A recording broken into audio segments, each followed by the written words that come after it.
Hey everyone, this is WhiteHawke and this is Maids 2 Act 4. If you have not watched the previous acts, I encourage you to do so because otherwise you will be very lost story-wise. We're missing a ton of sisters. Anyway, the focus of this act is just taking down Purity, who are located at Innocence. There are also quite a few optional things that we can do. But Innocence is basically the Purity dungeon, and it's a pretty big one. It is still very unorthodox, though, and some people did not like it. Personally, I like it, although I will admit it has some flaws. My decay. Nothing can stop. And yeah, Matari is just floating in midair right now. I do believe that is a custom animation. Anyway, first thing we're gonna do is actually see Dimitri. We don't have to do this. But for Act 5, we will need a ship, and Dimitri's ship is like the easiest ship to use to get there. In fact, I think you have to try to use Dimitri's ship to get to Sky's Divide. It's like your only option. The question is if you're whether or not you'll invite Dimitri to come with you. My mind was just somewhere else. It's all in this note. Until next time. Dimitri, we talked back in Act 2. It was a long time ago, and yet Dimitri actually remembers it. Or at least he put this note down after we left back in Act 2. Like the beginning of Act 2. It's kind of crazy. Anyway, yeah, basically what we need is his ship as an option to go to Sky's Divide. But also, we have the opportunity to invite him to come over with us to take care of the sirens later on. That's it's up to you if you want him to do that. I'll be honest, personally, I usually just kill Dimitri and his crew. Like, I only played this mod to completion 3 times, including this time, but the other 2 times I just killed Dimitri. I thought it was more fun that way, and less details to sort out, I guess, is what I want to try to say. I do believe it lowers your chances to get to Sky's Divide when the time comes, which is in Act 5, which is not this video, where this video is mostly focused on taking down Purity. But setting up the ship to go to Sky's Divide is something you can do right now if you want, because there's something else you can do with Dimitri, and I already mentioned it. Count 'em. 4. Can you believe it? Enough to bring down a tower. Well, if it isn't you. The blurry silhouette of my forlorn drinking days at port. Welcome to the Diablos.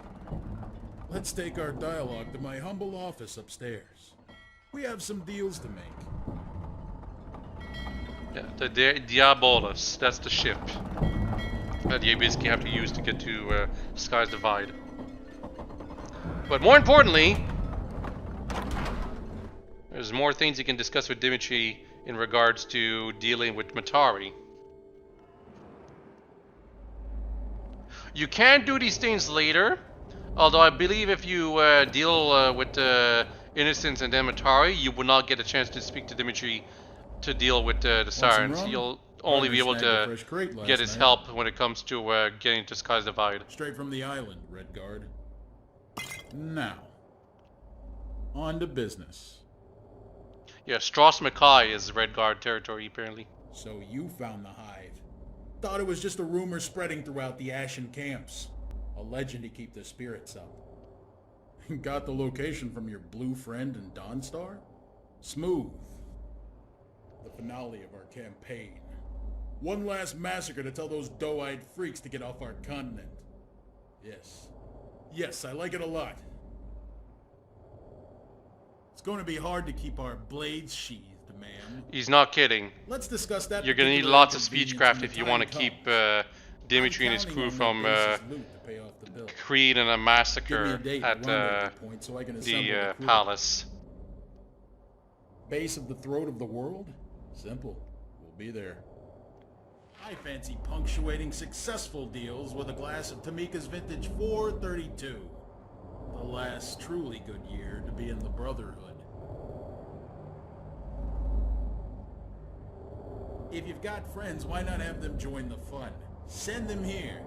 Tell them it's a pleasure cruise if you have to. The Diablos doesn't turn anyone away so long as we share the same interests.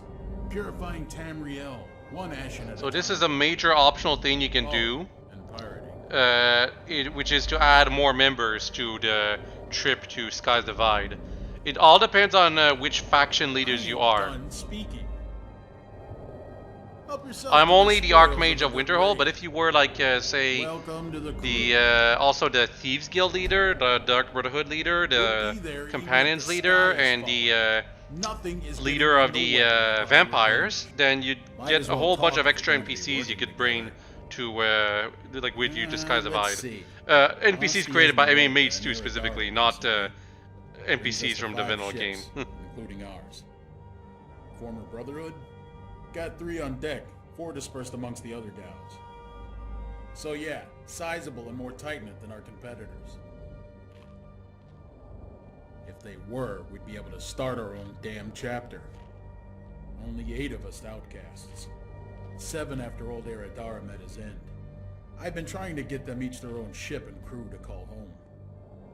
After the Ashen business is done with, might be able to get back to it. Actually, God damn it! You see what they do to us? Holy Sithis! I knew that old coot died like a fool.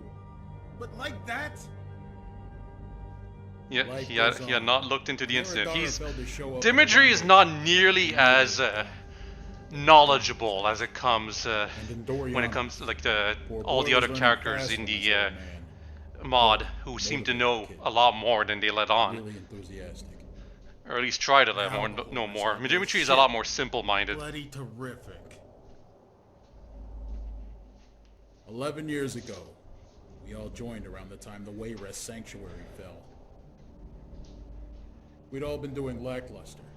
Circumstances beyond our control, with Brotherhood assets collapsing all around us. The run-ins with the Ashen were the final straw. Yeah, the Dark Brotherhood could just, if you did the Dark Brotherhood quest line, you're either completely, the Dark Brotherhood could just straight up be destroyed because you could have destroyed it, or you could be their leader. I didn't do either of those things, so I don't get special dialogue options for that. Our lives, Kind of having unfortunate. a hand in destroying the Brotherhood by intruding on our territory. Nothing more to be said about the man. Let his soul rest and his killer's souls be sent to the void. More words, I believe it was partner? Melody or Ah, Morgan who killed curious? him. We're just regular folk making a living out on the sea. Not all of them have been with us for long, or will be. We're pirates. Can't expect the trust to flow like the booze and the gold, but they're kept in line. Got Malcha and Falcroft to thank for that. Stole it. Next question. She's got her cannons boxed up. Gotta hide her teeth around these imp-infested waters. Ripped it from a book belonging to the previous owners. Sounded a lot more menacing than their hokey name. Ours means demon or something. Don't know the origin. There's more? Yep, more questions. Catalyst. Ashen ship, yeah? How flattering! Fans everywhere! I'd welcome Ashen Hunters to the crew, but they're already sailing under a flag. I reckon it's Howden's crew besmirching our name, trying to lose the imps that have been on their tail since bunking with the Shatter Shields. Backstabbing bastards.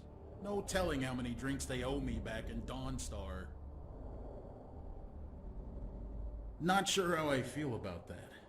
Less competition, but now the law can turn back its attention on smaller groups like us. They perished before or after the catalyst fell. Look, whoever it wasn't my boys. Dragging our name through the mud didn't work, obviously. You're here. That crafty Ashen's been around these waters since we took up pirating. Always one step ahead of us, never off guard. I had the other ships on rotation trying to catch her every now and again. That's what the Esmeralda was doing before we lost her. Esmeralda, not Ralda? I mean, She's as large as they come. it is written that way, Coming but I'm aboard pretty with a sure galleon the like that other and characters people know mentioned it in a business. different way. I'm itching with curiosity to see if she's still out there abandoned and looking for a new owner. Might send one of ours to check. Hell, what time is it? Until later. It's time for... well, I already did everything that I could do with Dimitri. You'd be able to do more if you had already done the Innocence quest, which is pretty long, but haven't done it yet, though. Keep it to myself. So, this is me. I'm only the Archmage of Winterhold, so these are the only NPCs I can actually invite to the Diabolus for the trip to Skies Divide. These specific NPCs for being the Archmage of Winterhold are in the library. Or Arcanium, I guess I should say. Greetings, Archmage. Archmage, it is a pleasure to finally meet you. You might have already met my wife, Nolona. My name is Bedictor, a student of conjuration. Exciting. Nolona would certainly like to join as well. I'll begin studying the mission once I arrive on the ship. I'm waiting. Take a look. I'll take my leave then.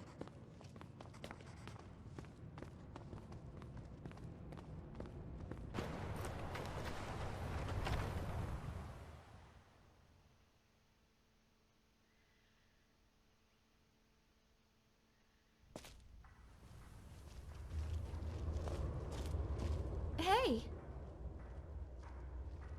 I don't think that was part of the agenda. Unless something's changed again. So here, we're back at Fort Pazarat, and Lilith is imprisoned, in case you've been keeping up with the last You look like episodes. someone on a mission? What can I help you with? This is completely optional.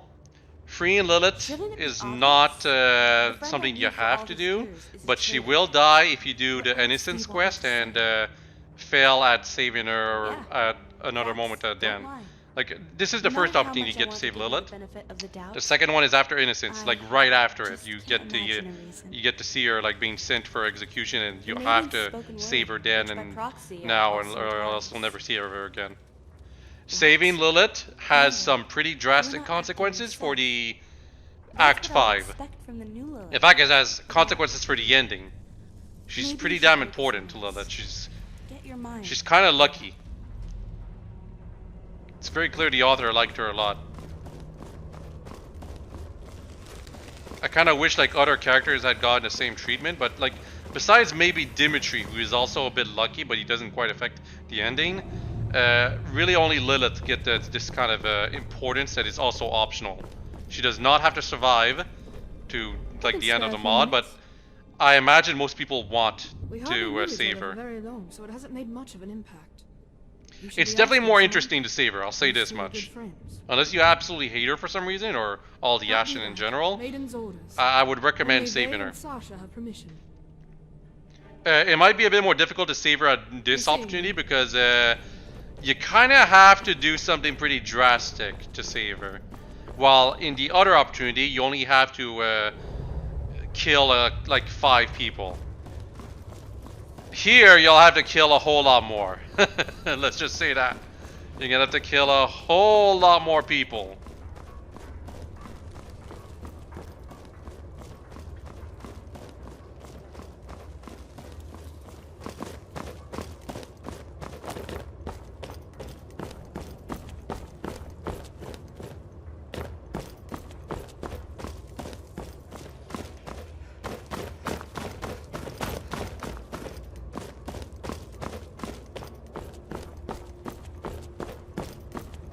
Yes?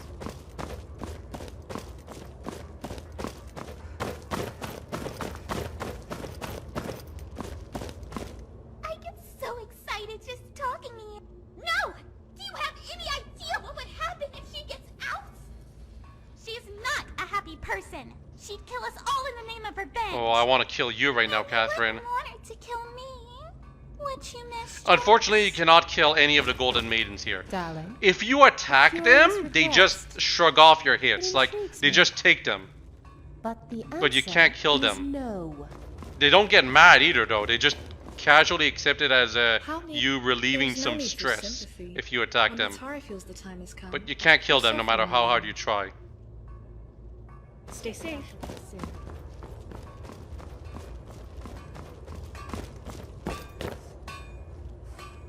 I'm trying to talk to everyone in, like, who has something to say about Lilith.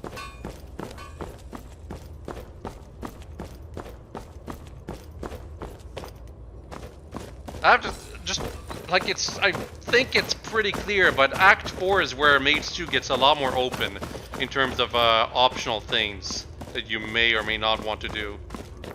Saving Lilith, definitely one of the most major things. Talking to Dimitri to set up the Diabolus trip and the attack on your forward palace when you want to overthrow Mathari. That's another thing you can get set up real quick. There's also some other things you could do, but can't quite complete them. Actually, there's something I have to mention. I don't know if I'm ever gonna show it, but there is a cave full of naked Argonians near the Riften area. It's like near the where the river starts, like at the base of the lake. It's interesting, but I didn't show it because, well, all the Argonians are naked, and I kind of can't show that. But like, there's some lore regarding Deshaun if you ever find that cave. It's mentioned in the walkthrough. Yeah, I have the key. But enough about that. We're dealing with Sasha right now. I have a hunch that the she has the key, you around here just and for the laughs. getting Sasha's key is the only way you're gonna get to see Lilith. You can pickpocket the key from Sasha if you want. Should keep the others in line. So you can get to Lilith without killing a single person. Now, unfortunately, if you do save Lilith without killing a single person, she just tells you, is anyone alive? And if you say yeah, because you have to if you're alive, well, let's just say she tells you that you're gonna have to kill everyone. So no matter what, if you want to save Lilith, you have to kill everyone here. Except the Golden Maidens. Well, we'll see what'll happen to the Golden Maidens very soon. And this is how she repays me? Remember that the Golden Maidens are supposed to be like your servants right now. Matari just passed them over to you because she's about to die. And not because we're gonna kill her. Her body is just straight up completely decaying.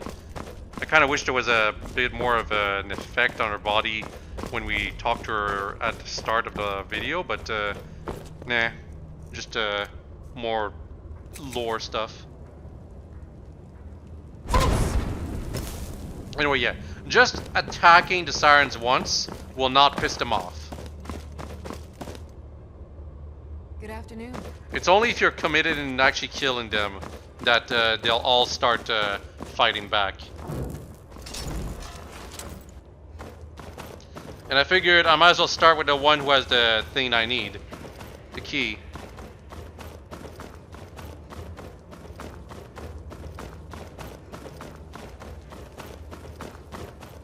There's about 12 sirens I think you have to kill. Yeah, even a sneak attack was not enough to piss off Sasha. What in the world? It's only when she's at like 40% health that she'll actually get pissed. Bye, Sasha. So Sasha's dead. But it's only when I hit one more siren that this happens. Witnessing your crimes against Serenity Sirens, the Golden Maidens have vanished from Nerd. That's basically the world. So, the Golden Maidens are gone. I don't have them as my maids anymore. The reason why is because I'm betraying the Sirens by doing this. But yeah, if you try to sneak into Lilith's jail cell without actually killing anyone, I believe that still counts as a crime for the Golden Maidens. It is still ditch you. No matter what, if you try to save Lilith, the Golden Maidens will ditch you. If you again, I have to repeat this. If you try to kill the Golden Maidens, like provoke the fight against the Sirens by attacking the Golden Maidens, that does not work. You cannot actually piss off the Golden Maidens that way. Also, finally showing the effect of Firestorm. And it's not even that great.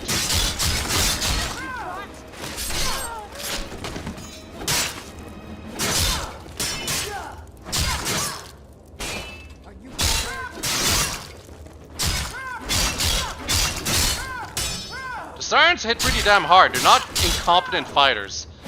I am fighting them with like one arm tied behind my back though, because I'm supposed to be a mage. If I just spammed Lightning Rune, I'd be kicking their asses very easily. But yeah, we killed most of those Sirens. Sasha I don't regret at all. She was not likable at all.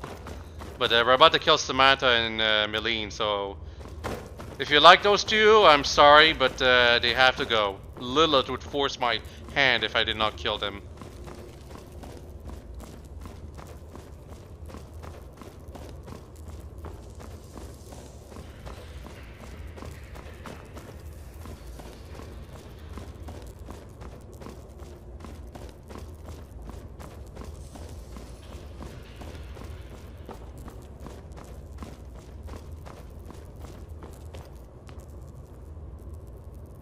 Huh, where are they?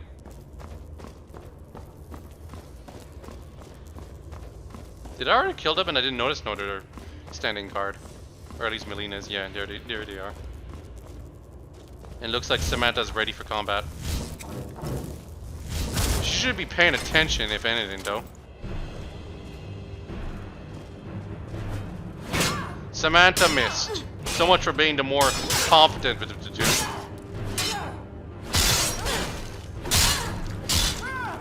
And that's paralyzes on both of you.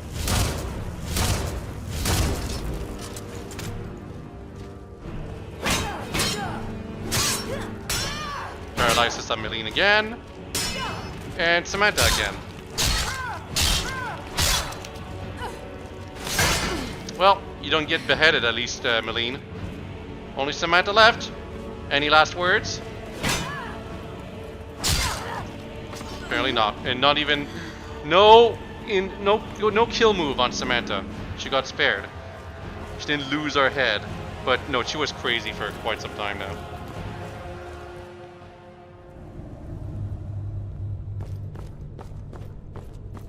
Yeah, they're supposed to like take turns guarding this spot right here, but I avoided that.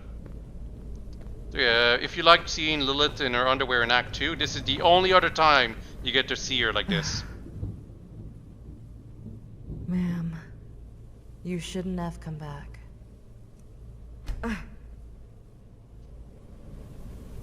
She still had her weapon on her. Must just be a mild mistake because she equips it as soon as you free her. Anyway, she gets her clothes back on. She's just like this, bitch, because that's what. It makes a lot more sense for her to be like stripped of her like all goods. In fact, I'm surprised she's not just outright naked, but I guess that would be indecent of them. They are feeding her after all. But yeah, Lilith's back in action, and right here. Are they dead? Tell me. If they weren't all dead, so she'd tell you that we have to kill them. time, Okay, now here's the thing though. Here's the thing, right? If you have to fight the Sirens with Lilith down there, there is a chance Lilith can die in combat. Lilith is mortal now. She's not protected from your attacks. So I would actually prefer, like, I would recommend taking care of all the Sirens down there yourself instead of dragging Lilith into the combat scenario with them, because there is a chance she can die if you don't aim your attacks properly, which is unfortunate. But yeah, Lilith can die at any point now.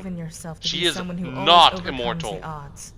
I trust your judgment. But she is important. She's got a lot of events tied to her as you're going to go into the rest of Act 4 and Act 5. Especially Act 5. They'll hunt me down. I'll move fast. I'll see about getting us a ship disguised Divide.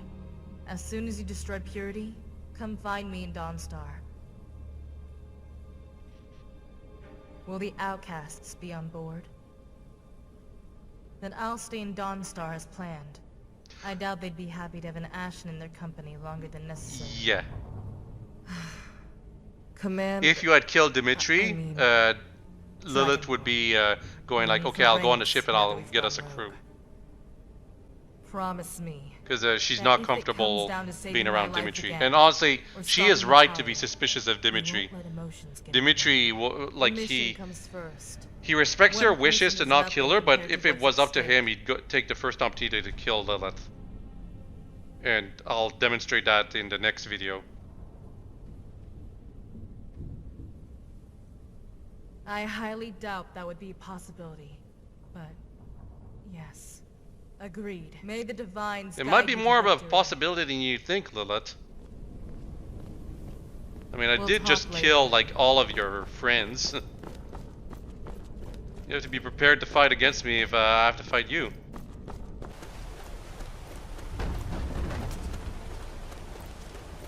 So, this is a story quest that we're about to do. This is a vanilla location. It's not, you might have been here before. It's a little buggy, though. Especially if you, like, have this area modded. Not all of the mods, change caves, but, if you have this area modded, or even if, like, Dawn Guard is trying to start in this area right here, you might want to, perhaps, use some console commands to fix things, or at the very least not start the Dawn Guard quest line like that might happen, because it might cause issues. Oh yeah, Pine Peak Cavern. There is one specific bear that is added by Maids 2 in this cave. You have to kill that bear, and I guess the other bears too, and then you just stay in the middle of the cave. That's how you continue with the story.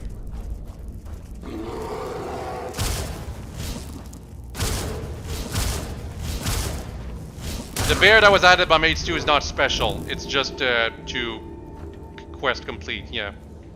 Also, my eyebrows are blocked. I was looking behind my character to show that it's implied I got ambushed, but there was clearly nobody behind me. I'm hard to kill. It's Bosca that's talking to us, by the way, in case you haven't noticed. It's actually kind of hard to look at him. I'm glad I actually got to see him at all, because in most of my playthroughs I'm looking at nothing while he's talking to me. If you obviously kill Bosca, it's going to be someone else who talks to you, or no one's going to talk to you at all. You're just going to go to the next part. This next part can be exceptionally difficult if you have done some pretty irrational things. Good. You're awake. If you killed Bosca, it's actually easier, actually, yeah, if you kill Bosca. But if you did not kill him like I did not, then basically there's a whole sequence where you have to stealth around some exceptionally powerful enemies. Yeah, I'm naked, and I've also got this, well, not naked, I've got this amulet on me, and I put some clothes on because I don't want to show myself naked to you all. But the Amulet of Silence is actually extremely good at limiting your capabilities. You cannot cast spells, well, technically you can't cast spells, and you cannot shout. That makes the stealth sequence that's about to come up really, really hard if you have mods that make stealth a lot harder. In Vanilla Skyrim, you could probably just sneak around everyone if you've got a sufficient stealth skill level, but I don't. I basically just have to run to the next room to not get slaughtered by all the enemies that are here. And again, I'm a level 80 character, so I imagine this could be very much a struggle if you're level 5. Because the enemies are not inaccurate with their spells here. They're using the lightning spells, which they're instant. It's very bothersome. Anyway, yeah, Gedave is alive. He was part from Jomstead. Not everyone that was from Jomstead is dead. Orders, sir? Food. You know that, man. The most we prisoners get around here are loaves of bread. Duty honors and take the first bite. So because we did not kill Bosca, this is like, yeah, this letter is, I'm pretty sure it's from him. Because he's working with us, right? I can show you the way out of here. Gedave. I'll only burden you up to the lift. Yeah. Beyond that, You can save Gedave, but he will 100% die if you go out there with him. But here's the thing. We actually have an ability that allows us to save him. Remember that Essentialize spell we unlocked by leveling up at the end of the last video? That's what that ability is basically for, making Gidave invincible. And therefore, as a follower, he can actually help you with fights. Unfortunately, he's not completely immortal. So because of that, yeah, that's the Detect Essential, and this is... Yeah, no, I essentialized him, and then I Detect Essential. So he's not going to die anymore. That's the only way you can really save him, because 100% the soldiers out there will kill him if you don't make him essential. So yeah, if this was vanilla Skyrim, I could sneak around. It is not. I made stealth a lot harder in my game, so I have to run. I have to run. There's no choice. These enemies will defeat me. I cannot actually fight them off barehanded. I know where to go, which is the second floor over here. You can free other people, by the way. That distracts the guards a bit. Yeah, right here. Innocence Prison Complex. If you go to the third floor, there are weapons you can get there. And that allows you to fight back and defeat the enemies. But I don't recommend it. Another problem is that I don't have a health regen, like natural health regen. So because of that, it's troublesome to survive, like to recover, right? I'm supposed to use spells to recover. I actually have magic here that I regenerated through my mod ability, but I'm not using spells because I'm pretending I'm not able to do that. So these void automatons, they're helping us because Bosca made them our allies.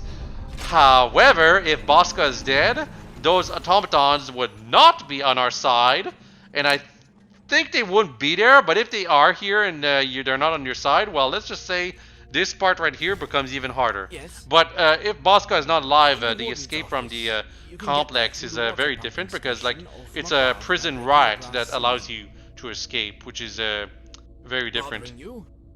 Yeah. It's having an effect on your mind. We'll find some way to get. Gidave doesn't have an amulet of silence on him. The amulet of silence was made specifically for me. You're sure this is a good idea? Yeah, I'm giving him the katana. That means he can fight back better. So Gidave can be a semi-competent fighter now. Just the void automatons are much better though. I'm gonna put some boots on. It's not safe to walk around on rock and pebbles and whatever without boots. Look, the gate's open. The gate, I believe, would be closed if Bosca was dead. This whole sequence, this escape sequence, is so different if Bosca died. It's also different if you kill the Purity guy back when when you were making your last stand in Jonestead. Just the whole thing's different if you killed Bosca and that Purity guy, or did not kill the Purity guy, but killed Bosca. It's very interesting that way. Like, this whole sequence is the payoff of all your decisions up until now. I really like that about Maids 2. Anyway, yeah, the Vanguards are definitely the most dangerous enemies here. Because they're the ones with the liking spells. But as long as those Void Automatons on your side, you're pretty much safe. Like, they cannot defeat the Void Automatons, these guards. And they're pretty much everywhere. That being said, there are a couple of guards that you have to like drag out to the Void Automatons to get them to be dealt by them.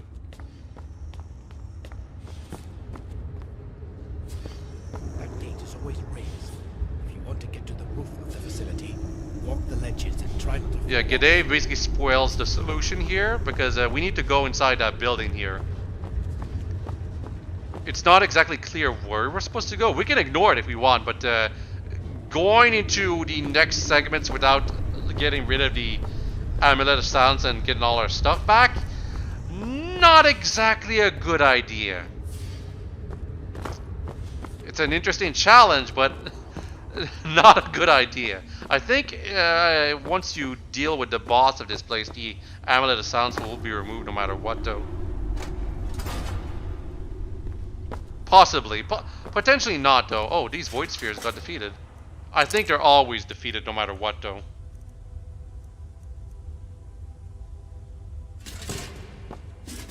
That's the same one.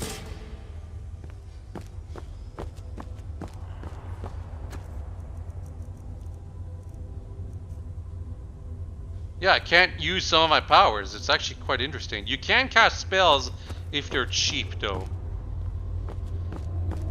So yeah, that Amulet of Silence is really, really good at weakening your character and forcing you to do this like an actual stealth segment. I'm actually really happy for that. This is bad right here. I could have died right there.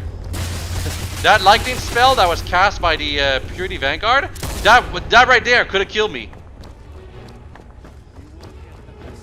It's actually because I went a bit too far, but that fall could have killed me too. But yeah, you have to retreat and get those guys to come out over here where the Void Sphere will take care of them. Either that or Gidave. Gidave is... He tries to fight back, but he's just not that great. He would very much die if I did not essentialize him. I keep trying to think back to my first playthrough that I played up until this point. I think I got Gidave to survive by just like I did in that playthrough specifically. I killed Bosca and the Purity Agent. I think I was able to actually use I was able to fight every enemy myself. I did not have like a super hardcore no regen mods on at that time. But the point I'm trying to get to is that in my first time going through this segment, way back then, I did not try to essentialize Gidave. I just kept reloading over and over to save him, like every time he died. Just give up. Yeah, so Gidave, he's immortal, but he's not. He doesn't have infinite health, so he runs away because he's got like no health. But those Void Spheres don't have no health left. They're quite competent. Yeah, now that the enemies are finally distracted.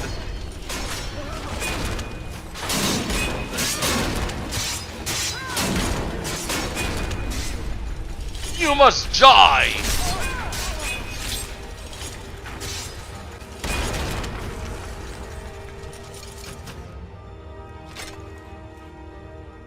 I've got 2 katanas now. Dual wielding.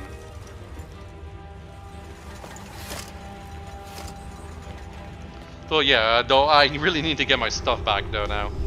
And I believe I will actually heal myself because it's actually like going to the part where I get my stuff back with this little health, I would most likely die. Because like there's 2 things, right? There's a scroll that removes the Amulet of Silence, which gives you your shouts and powers back, and also your magic regen back.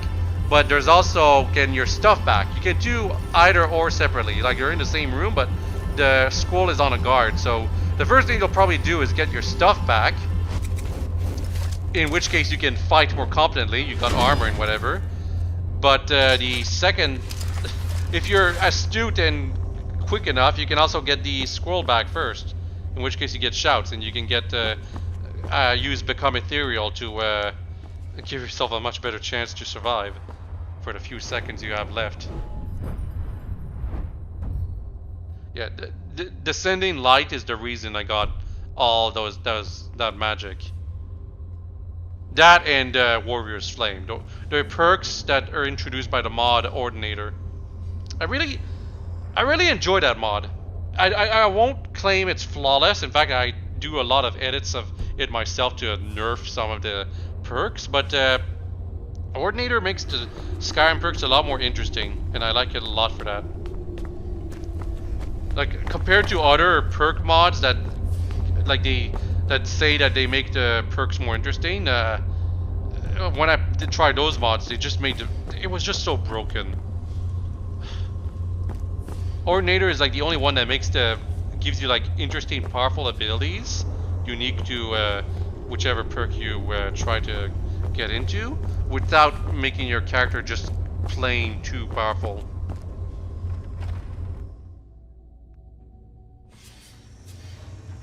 You know, after I do some nerfs myself.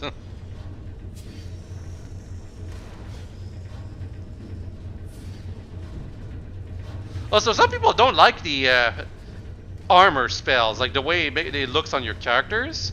Some of them prefer removing the effect on your character. I personally really like the effect. I like ebony flesh, making my character look like she's made straight from ebony and is super strong.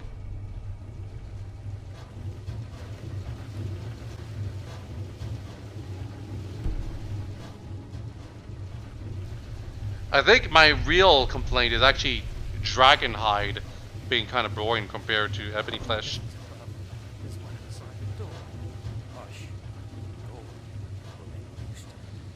Who agreed to introduce the machines into our home?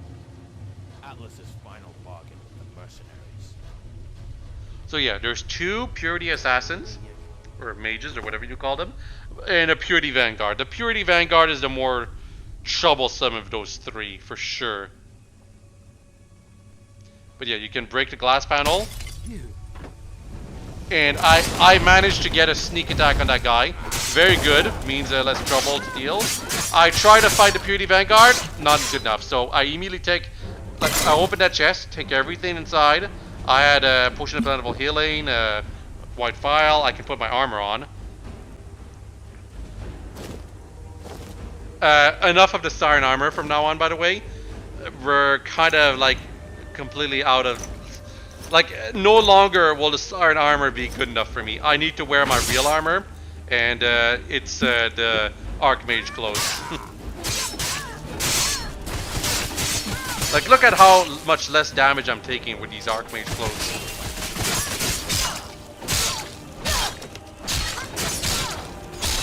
So yeah, I really should have taken care of the guard first, but it has so much goddamn health.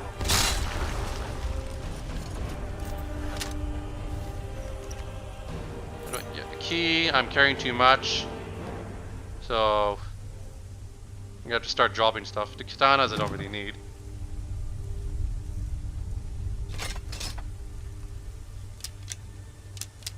Kasha's katana I'm really only keeping for sentimentality.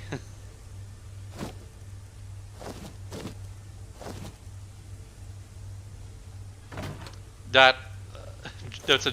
You can equip so many more things with that jewelry mod. It's part of the reason why it makes you so much more overpowered. Like normally in vanilla Skyrim, you can only equip 1 rain and 1 amulet, and like the resistances are balanced around that. But with the mod I have, I can equip a 2nd rain. I can equip a collar, and I think I can equip technically some things on my, like some armbands, were on my arms. And that just gives you so many more opportunities to get like resistances. So you can just resist everything. You resist shock spells, fire spells, frost spells, and just magic in general.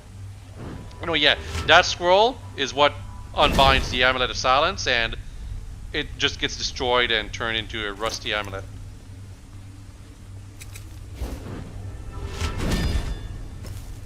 Do I remember to equip my proper amulet, or did I already have that equipped? I think I already had it equipped.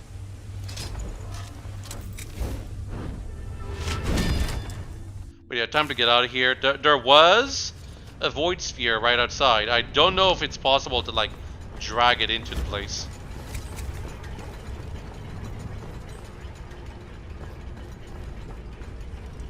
Oh, it did go inside. Interesting.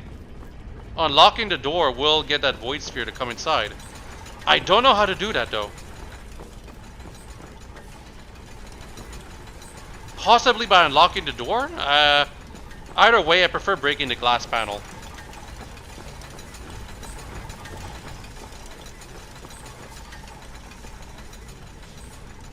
Because you're not guaranteed to have lockpicks with you.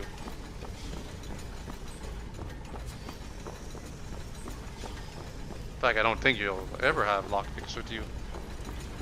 But yeah, now we can move along, and okay, Innocence is a massive dungeon, but you do not have to go through a lot of it. You only need to destroy the hissed super weapon, which is in like the cold storage, and to deal with the leader of Innocence, which is actually, it's been kept secret of us for so long for a reason, even though Matari and the Golden Maidens already figured out who it was. If you've been following the plot, you might figure it out too, at least sort of the identity of the person, but I'll reveal it later when we get to it in like an hour or so. This video might be shorter than the 2 previous ones, but it's still 3 hours.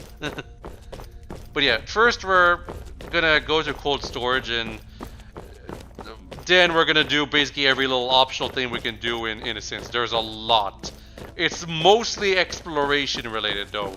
There's no real story stuff involved here. Like right now I'm going back to the prison, and it's really only because I want to like free everyone and, you know, kill the guards there.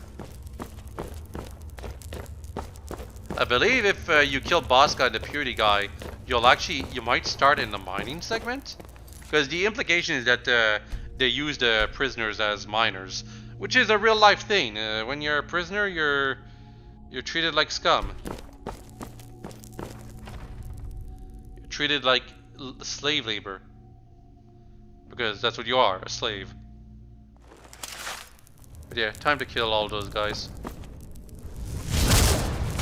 I feared them before, but now I'm in my Archmage armor. I'm pretty invincible. Is there a guy behind me? I think there is.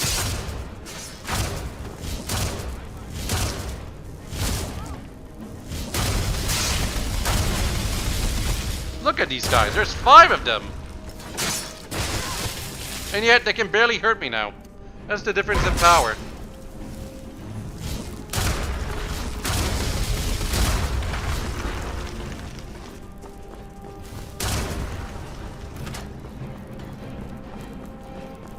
But yeah, you can free all these people. All they really do is distract the guards.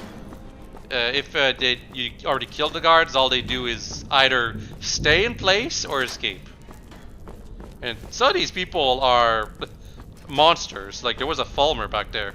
Like technically it's considered an elf, but it's technically a monster according to the Skyrim database.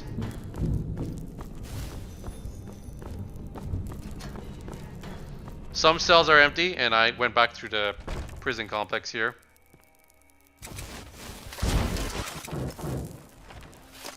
Yeah, I was not supposed to do that. There's other floors.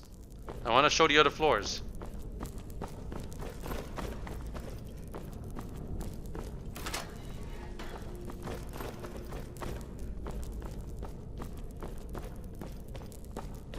So yeah, 3rd floor. This is, if you go to this floor because you have no idea where you're going while trying to escape, there are weapons in this room over here. Although it's locked initially. But yeah, there's these paralysis poisons. Those can be useful with taking care of some of the guards, because by paralyzing them, you're making things a lot easier. Found this note near the Pine Peak entrance. Kids sneak past the guards during this shift in the mines. Actually beat down one of our less combat savvy scholars to get him to open the lift to the surface. Have good evidence that Hyle ran into the kid and return him to his folks. Might want to secure the entrances to be safe.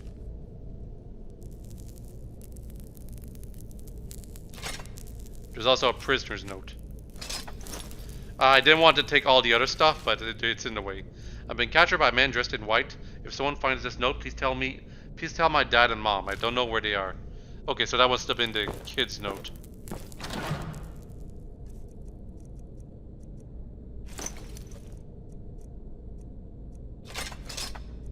Yeah, it's time to get rid of all my stuff. Well, some of it. So yeah, lots of weapons in here, but the door is locked. Actually, you should be able to unlock it because the door you got to unlock your cell door is the same for the key that you need to unlock that door. But you know, you don't want to really go there. You want to just leave the place because the guards don't follow you to the next cell. There are mods that rectify that though. There are difficulty mods that make it so that enemies follow you through cells by using the same code that the followers use to follow you everywhere. If you have that mod on, well, God help you while escaping from this place.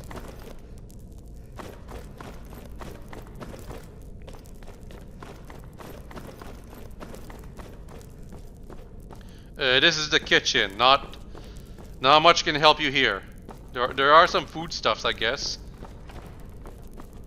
If your character is hungry because you have a needs mod, well, you can replenish a bit right there. I mean, it's more relevant than ever now because anniversary edition of Skyrim added an actual Bethesda endorsed survival mod. Or survival option, I should say.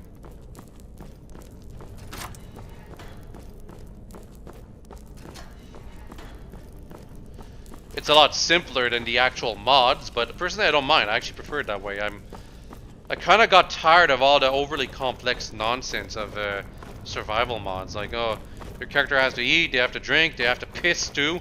Like, what? What?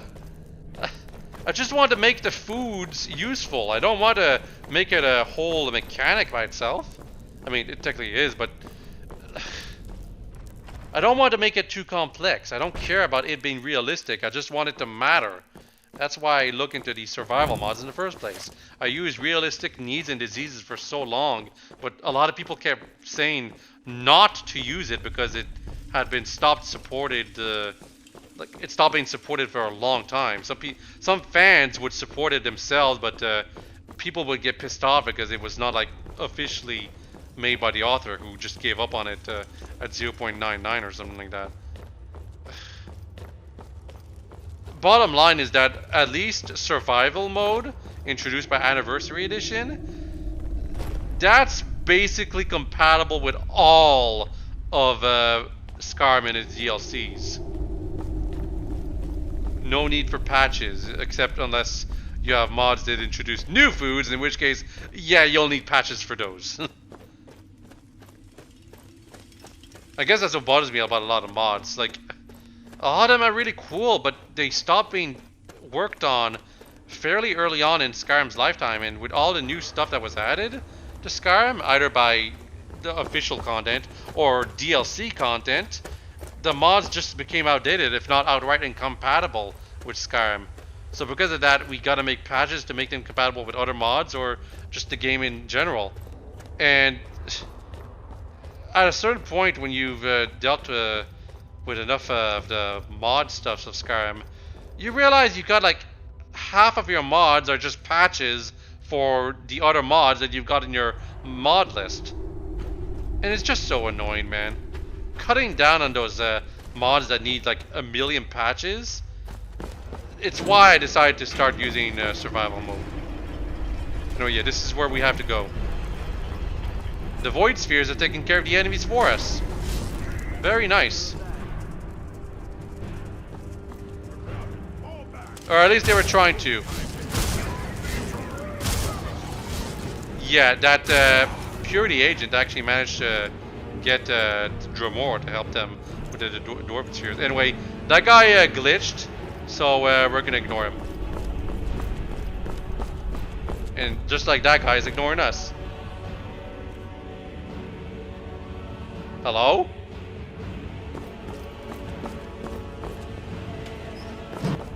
Yes? The footage skipped ahead right there. It's because there's a naked guy down there. I do not know why. I mentioned a long time ago that there were going to be more naked guys than girls, naked girls in this video. Well, you don't really see them naked, but I'm just saying, I don't know why that guy's naked there. It must have been Skyrim just screwing up something. So that's why I skipped the footage, because I didn't want to show him naked. As for the lock guy, why he's not doing anything, that's another glitch. I'm pretty sure he should have been attacking me. But he didn't care to attack me, and I didn't care either. Oh yeah, we have to locate the Hist weapon, and then kill the leader of Project Purity. It says that locating the Hist weapon is optional, but I'm quite positive that you will not be allowed to proceed to kill the leader of Purity until you've gotten rid of the hist weapon. Anyway, where are we going? The heart or the throat? Heart means we have to go, yeah, down. So G'Dave is staying here. The lift in the right is the definite exit, but the door is sealed. Check for yourself.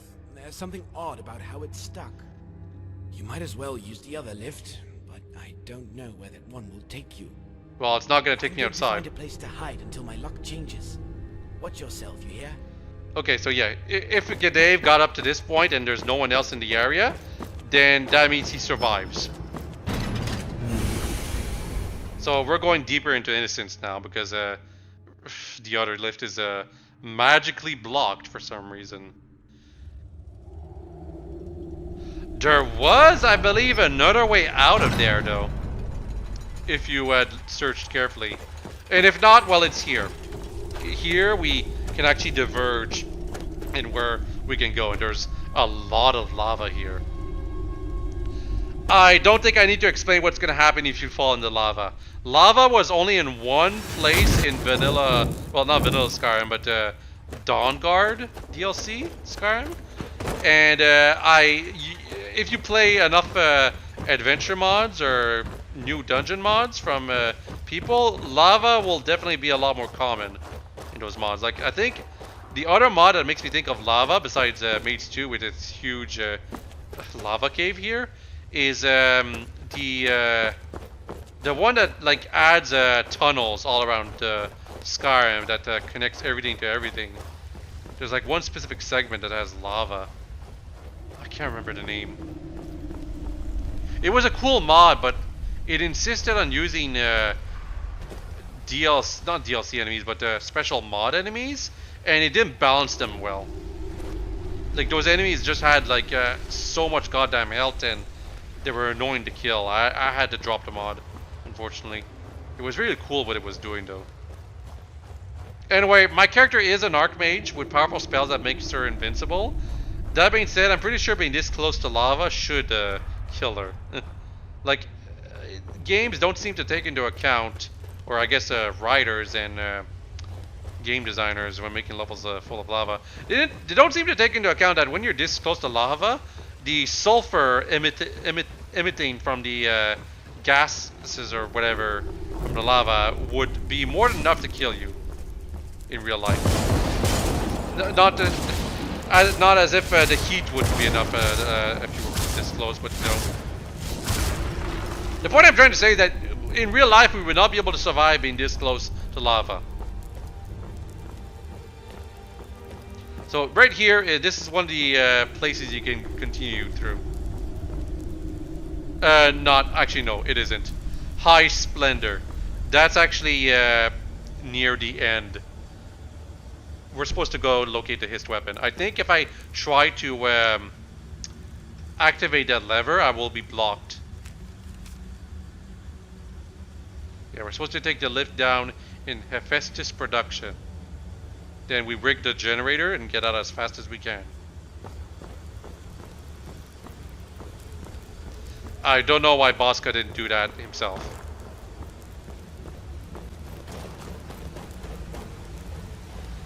But anyway, I'm actually exploring this area because I never did that before this footage that we're seeing right here.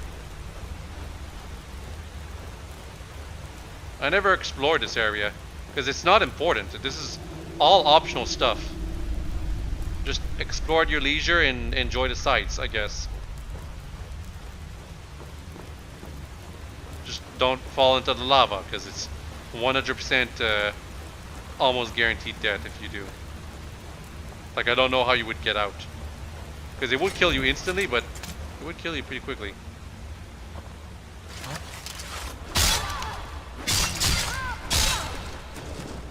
Here, he's gonna show us what happens when we fall in the lava.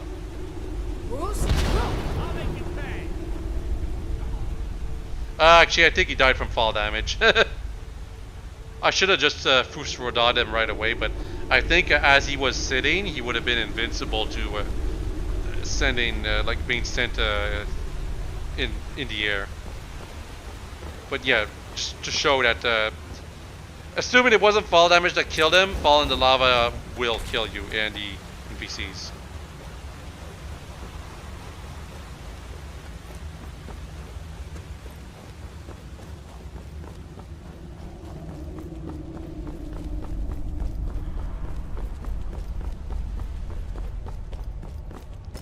That's a Vanguard. Is he alive? Not anymore.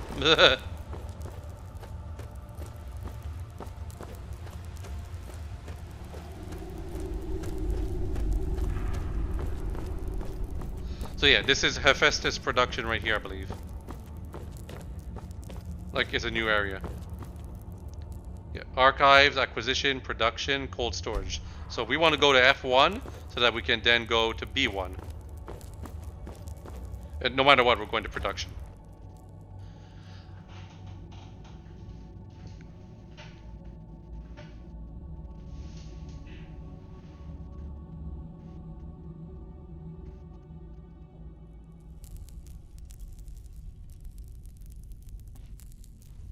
Some more void spheres that can help us. I believe I remember reading a comment about people reviewing this mod, and they complained about how massive this area is. It is admittedly huge. The ceilings are like super goddamn high.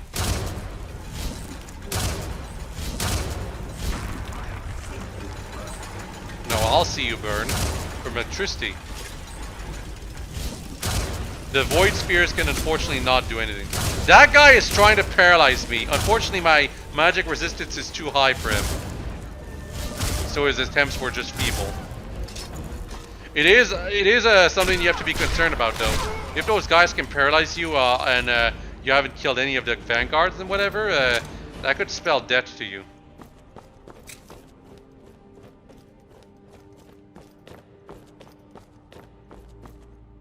Yeah, acquisition. We will be going there, but not right now.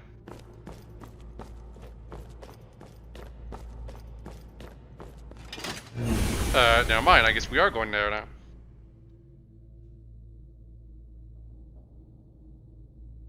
I was supposed to go around. I guess I'm just going there to show. Actually, it could be because I need a key, actually. Well, whatever the case, you can go through this area before going to cold storage. This area is very confusing, by the way. Lots of locked doors, and you need to pick-lock them if you want to see what's inside. And what's inside some of these doors is actually kind of freaky.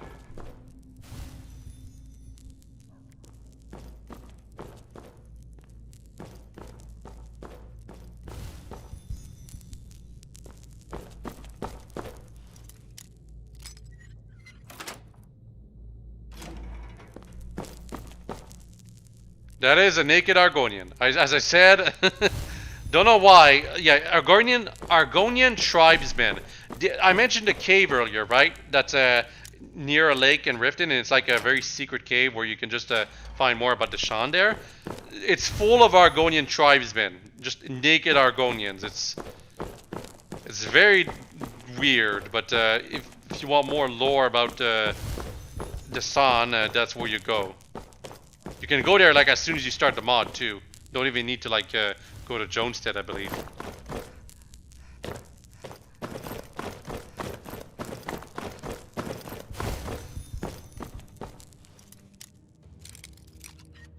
But yeah, this area is quite confusing because all the doors look the same, and same thing with the passages.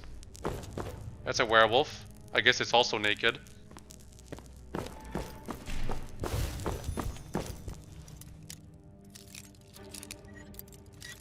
I mean, but werewolves are always naked, aren't they? Even in Vanilla Skyrim. They also look the same no matter what gender. Oh, good boy. This, I believe, is the dog of Jonestead. So it's not just G'day who survived the massacre at Jonestead. The dog can survive too. The dog also can help you with the rest of the dungeon. I don't really try to bring the dog with me though. I think the dog follows me a bit, but eventually he ditches me, or I ditch the dog. Yeah, high splendor, we're not going there yet. We're going through all of these rooms first.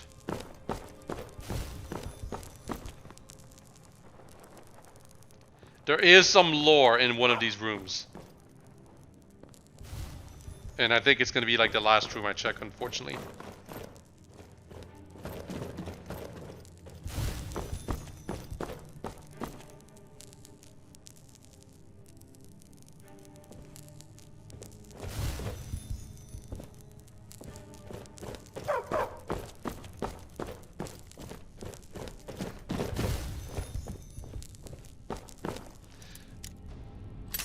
This is the Windhelm Castle design. I just realized that.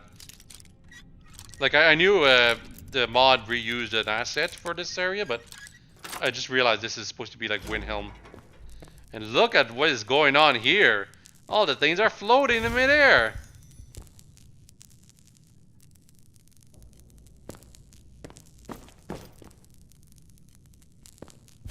The implication being that there was an experiment that was going on here, and all the objects were left in stasis in the air. I mean, it's kind of nifty. You enter all these rooms, and all of a sudden you enter a room where all the stuff is just floating in midair for some reason, and not in a not in an engine is broken kind of way.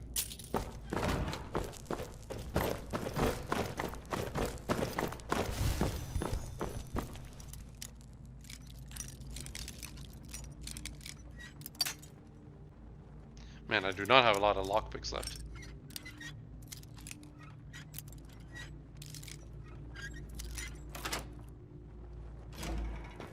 This room, I believe, is important. If you did not kill the Purity agent back when Kasha was being held hostage, I believe he would be here, and you'd have to kill him here.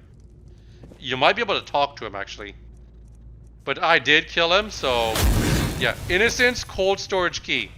Very hard to see, but you need that key. And then there's this safe that has more lore inside.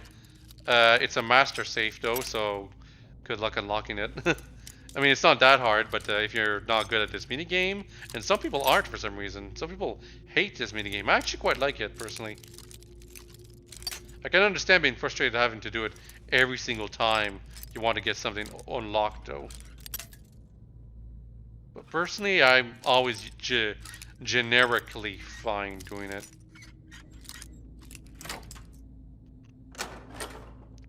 Atlas's journal and a lot of money.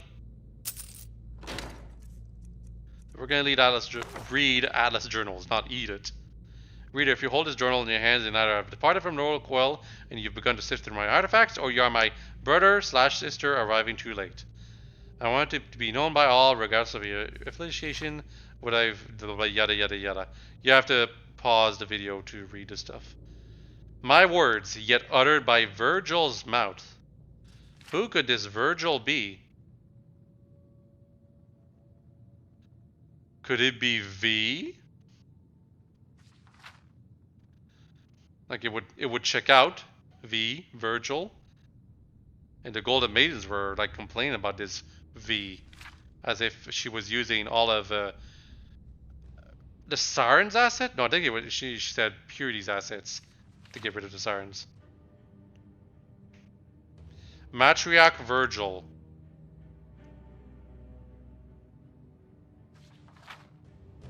So the leader is a woman. The leader of Purity.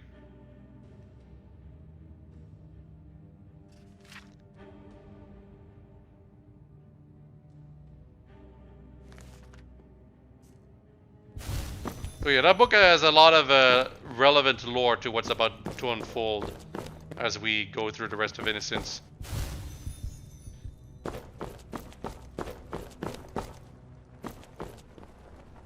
I don't believe these books are very important. I don't even think I can touch them, but I tried to unlock the thing. I'm pretty sure if I ran out of lockpicks, I just modded myself some more to unlock the rest. Master locks can be quite obnoxious sometimes, though. They're so fickle.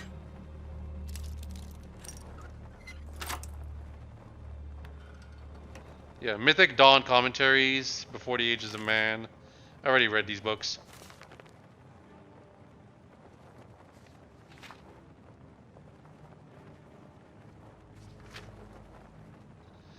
I read this just in case, but I think this is like from Oblivion. I never played Oblivion to the full extent compared to Skyrim and even Morrowind. I still haven't even beaten Morrowind, but I've played a lot of it. Oblivion I only really played once, and it was just like get through the main quest and play Maids 1, and I didn't really enjoy either. I screwed up my playthrough with Oblivion, though, I will admit that. Because I just immediately tried to play it with mods, and the mods just made things too difficult. Like, I downloaded a mod that was supposed to make things more balanced, but I think it just made things way more difficult for me. That door is locked, and I don't think I ever unlock it. I don't know what's behind it. This looks incredibly ominous, as if this is a trap. But it's a potion of water walking. Not that big of a deal.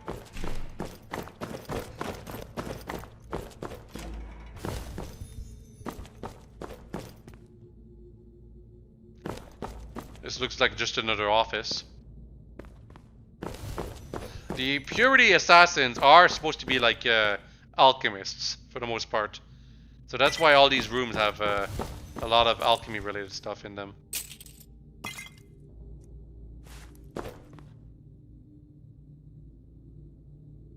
Conjure Storm Atronach. Pretty sure I already have that spell.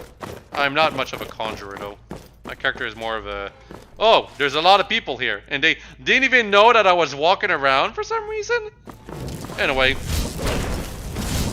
They can die.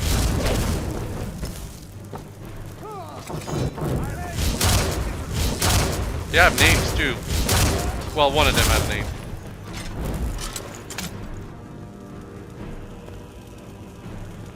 Time to die. This feels like it should be a beheading animation-wise, but it is not. Anyway, Solidus. End of Purity, Volume 3 draft, and Solidus' note. So let's read this, the draft. Slaying the Second's strategies were incomprehensible at the time. In retrospect, with greater context, our purpose was clear. Use Project Purity to build a foundation for our successor, no matter how long it may take.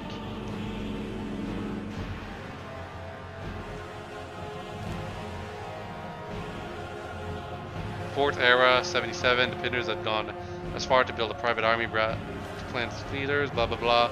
This is just a draft.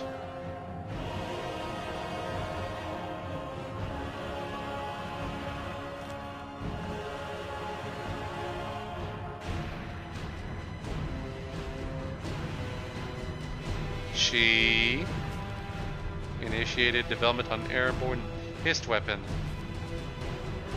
The second died in Black Marsh.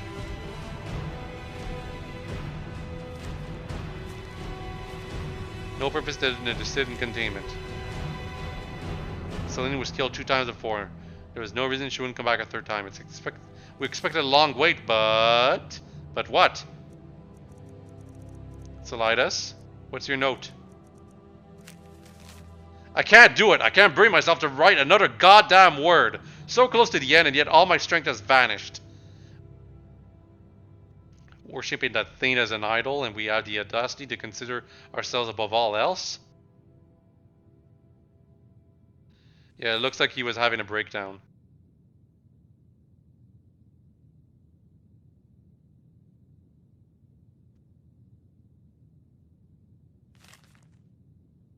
Yet, quite a bit to write about here. And we just killed this guy.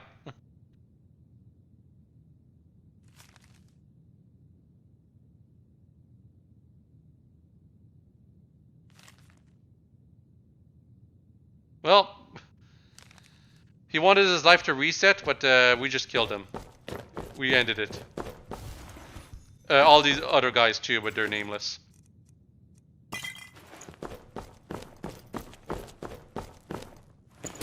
Wow. You guys were just waiting for me. Anyway, dead. Croft, do you really think you can craft a way to defeat me?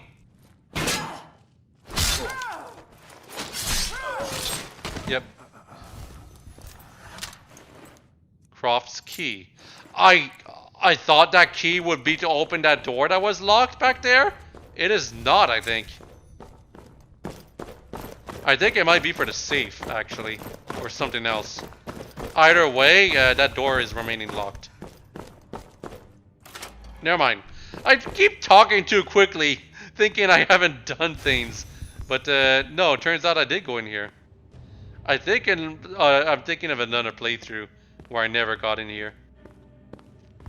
And I kept wondering what was inside. I must have just used console commands, to be honest.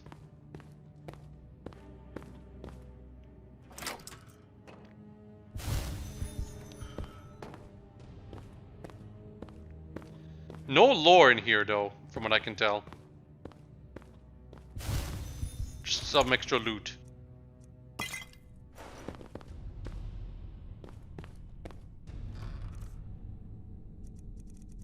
Bookcases that... I am averse to exploring bookcases in Skyrim. Bookcases have had a tendency to break on me.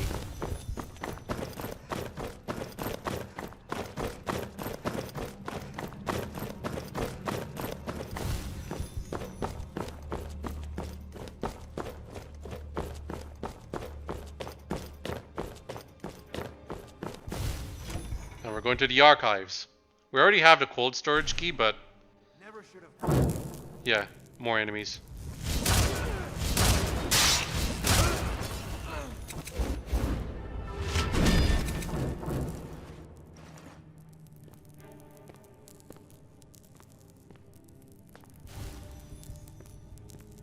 Can't move forward.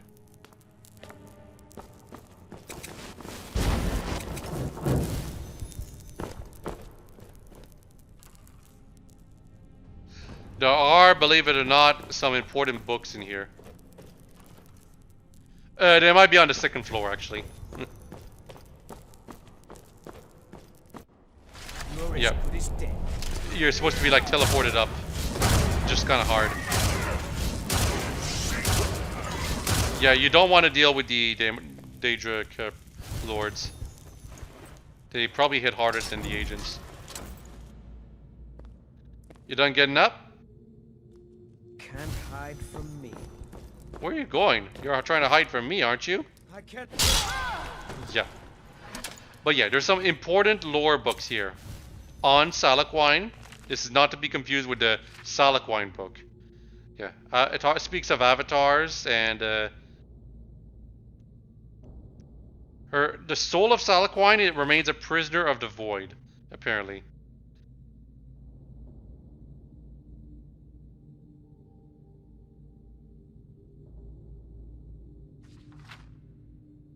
This right here is important stuff in case you are concerned about the greater story of Maids 2. It is relevant to like what will happen later. But you probably won't get that the first time you play the mod.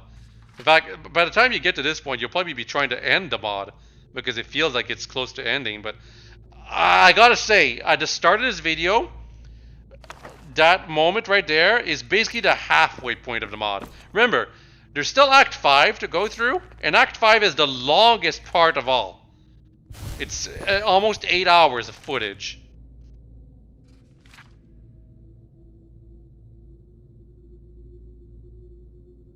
Combine that with the 3 hours of this video, that's 10 hours. And I counted the amount of time I did commentary for the last 3 videos. It was 11 hours. So the start of this video was basically the halfway point of Maids 2.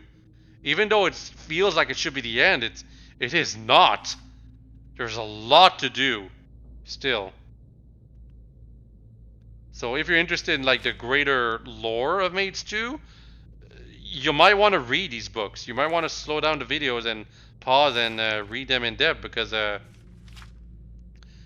lot of the stuff that is written in these books is relevant to what like the final the finale in general is, basically. That's what I was trying to say. Like, I don't want to spoil it, but I do want to point out how important it is. Also, these potions of extreme well-being, so weird. You know, yeah, pure history. Got volume 1 right here. These are all books written by the author, by the way, unique to this mod. They're pretty damn long too. I've mentioned before that I've tried writing books like this in my own mods of Skyrim. I could not write like more than 1 page. I'm not that obsessed with making mods in Skyrim. But the author was experienced. He had done mods before for Oblivion, so clearly way ahead of me.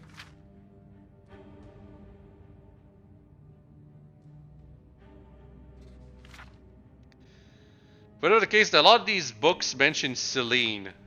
Like the other one mentioned Selene the first, then there was Selene the second. These are important figures in the lore of this whole thing.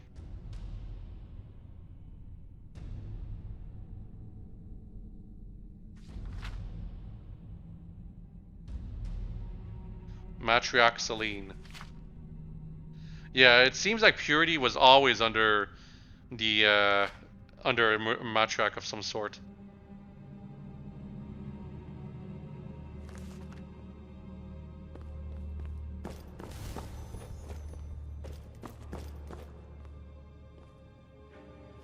What is in here?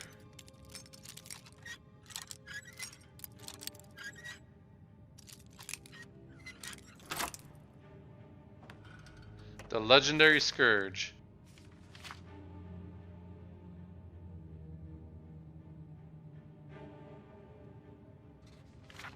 This feels like a vanilla book. Because it's not that long.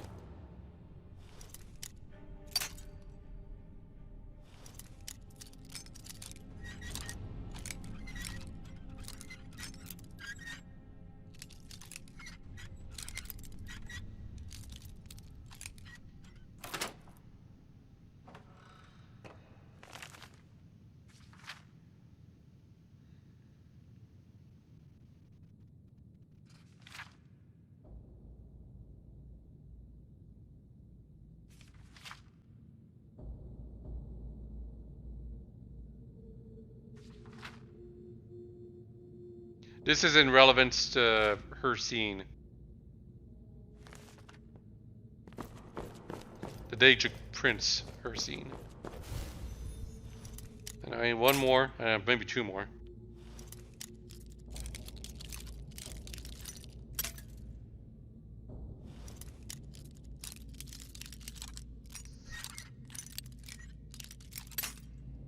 I'm actually gonna run out of lockpicks at this rate.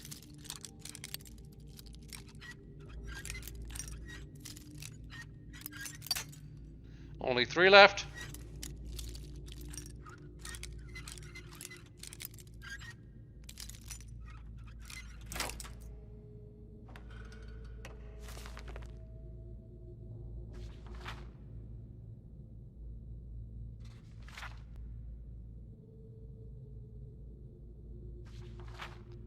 A lot of story mods tend to involve like a unique Elder Scroll in their story.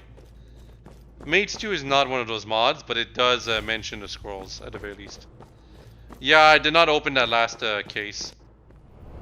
Because I'm pretty sure they're all like either vanilla Skyrim books or books that are imported from previous versions of, previous Elder Scrolls games. But they are sorta relevant to the whole thing. I guess we're going to High Splendor now? I think that was a mistake of mine. Because here, this is what High Splendor looks like. Let loose the machines of war. Now Selene has sent us her assassin. Atlas, you've betrayed me. This land can shapeshift to accommodate more inhabitants. There's no need for that now. Yeah, High Splendor is basically the heaven that Purity was trying to do. And that was Virgil that we were hearing. She talks a lot while you're roaming High Splendor, trying to find your way to her. I'm not gonna bother killing her right now though, because we need to take care of the Hist weapon. It's not that important to not destroy it. I don't think you're allowed to, but it's not that important because you basically end Purity as a whole by killing Virgil. But whatever the case, it's time to go to cold storage. And then we're gonna do some more optional things before even going to deal with Virgil, because we've barely explored Innocence Complex. We've barely explored it. We're not even halfway done with it, I want to say. There's a lot of little secrets in here. And you don't even have to, like, see any of them. Like, I already did a lot of optional stuff while I was in the archives back there, like going through all those doors. I only had to go through the center portals of anything. Well, that and get the cold storage key. But now we're actually going to go through all the other areas, and there's like a super boss down there. Down in the lower levels. But yeah, cold storage I believe is over here. This area is rather massive. I kind of like the aesthetic of it being larger than life, but admittedly it could have been more compact. Definitely the ceiling did not need to be as high up as it ended up being. Yeah, cold storage is right over here, I believe.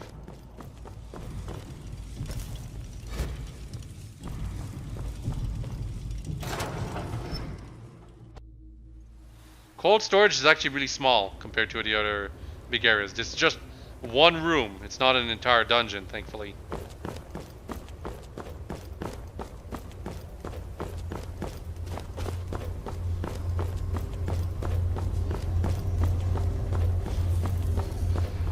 All these containers are supposed to be like the things that were used back when you were at the hostage situation with Kasia.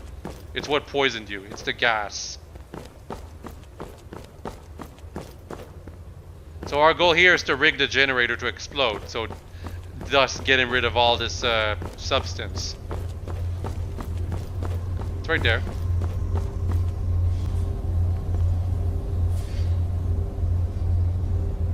There will be roughly 15 seconds to escape the blast.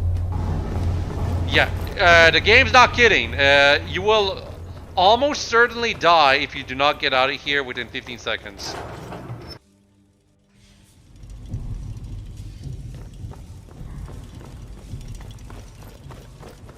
I don't know if there's an explosion after you get out.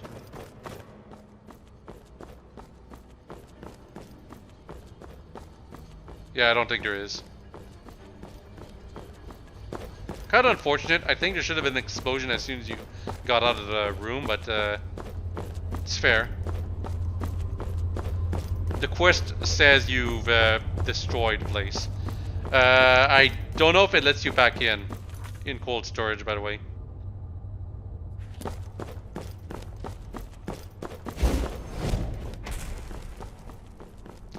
I don't think I ever explained what the Hist is. Have I? The Hist is basically something related to Black Marsh of Elder Scrolls lore. It's basically living trees. Look at this massive elevator. And yet we can't do anything with it. Why is that?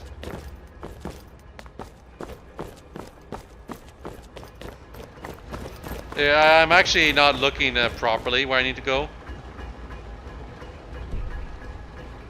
There's a machinery that you're supposed to use to activate it right there.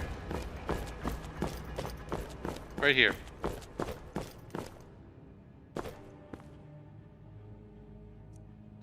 While having a key would unlock this control panel, it would be useless as the lift can only be operated by 2 people, is basically what it says.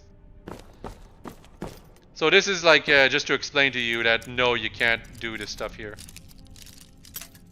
Only 2 lockpicks left.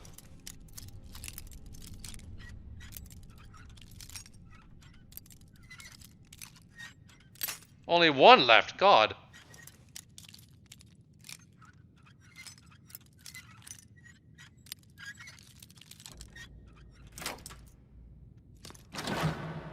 Okay, 3 more. Worth. So yeah, we can't go to wherever that lift leads to.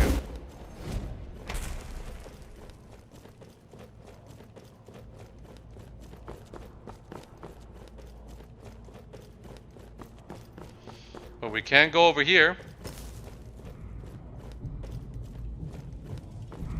There's smelters, there's places where you can do smithing. You can do everything you want here. By the way, I just have to remind you guys, if you kill Bosca, the void spheres are not on your side. I think they're not there at all. But if they are there, they're on the side of the Purity Assassins, and they're all alive. Which means you have like double the amount of enemies to deal with. Makes things a lot harder. Anyway, the prison complex. We can go back inside right here. Just have to unlock the door.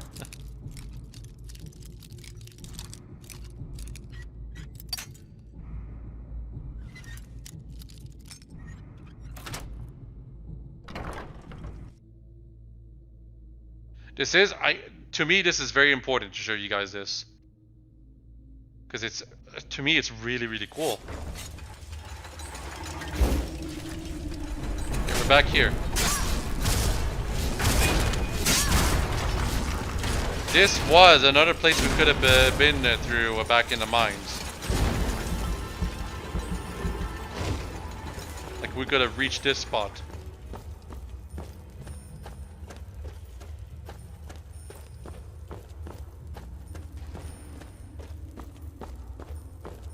It was well off the beaten path, but you know.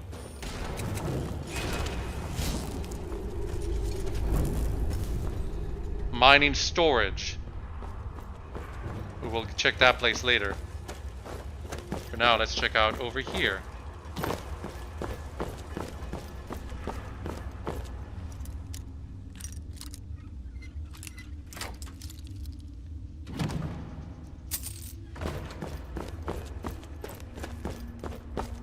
Very dark. Kind of unfortunate. Innocence Mines.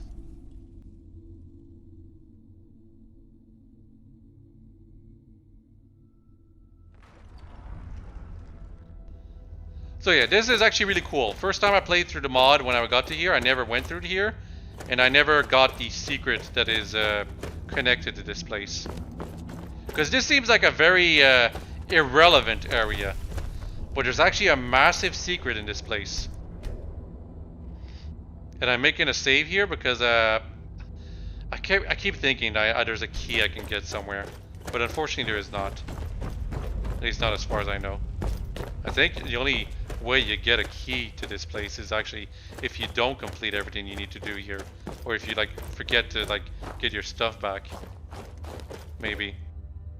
Or you can mine some stuff here, I guess. Because, you know, these are the mines.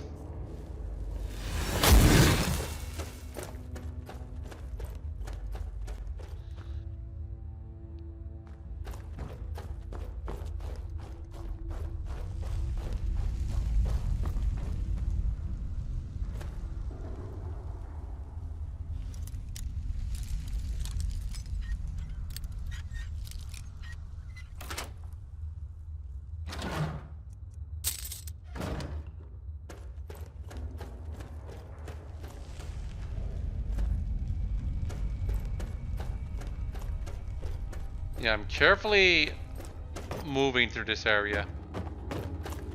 I think I just missed it.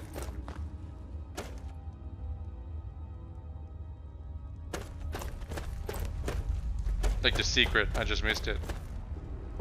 Maybe not though. Wow, this guy just died while standing in place. Well, not standing in place, of course, sitting in place. I mangled my words so badly. I kept thinking there was a key right there, but I don't think there was. Going deeper and deeper. Look at this place right over here. This is very creepy.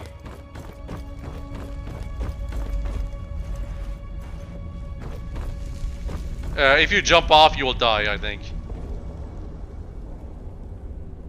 But this is supposed to be a lift to the Crystal Cave.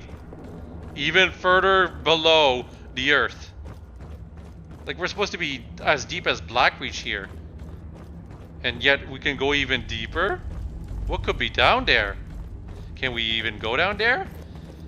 Yes, we can. We just have to activate this. And now we're here.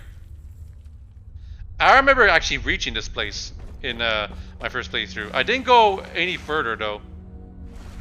Because, like, why would I? What is there to do here? This is probably, like, this is a mod. It is a fan creation, but this is as deep as you can go into the earth of Skyrim. And what do you get for going all the way here? Boss fight! The Crystal Storm Atronach. It is immune to my lightning bolts. Like, it's actually really immune. But is it immune to my fire? No, it is not. Also, where I was standing, it can't hit me. Yeah, I'm too powerful for it. Your reward for beating it is a flawless diamond and some void salts. So yeah, this is like a mini super boss. It's not meant to be tough. It's just a surprise boss fight. But there are a lot of gem geodes around here. Just this place is just kind of neat because you're so deep into the earth and it's very unnerving.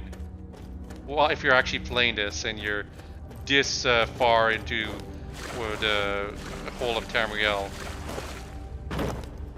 There's something unnerving about being in, like, to play a game and being so immersed in it and thinking, what would it be like if I actually went that deep into the earth myself?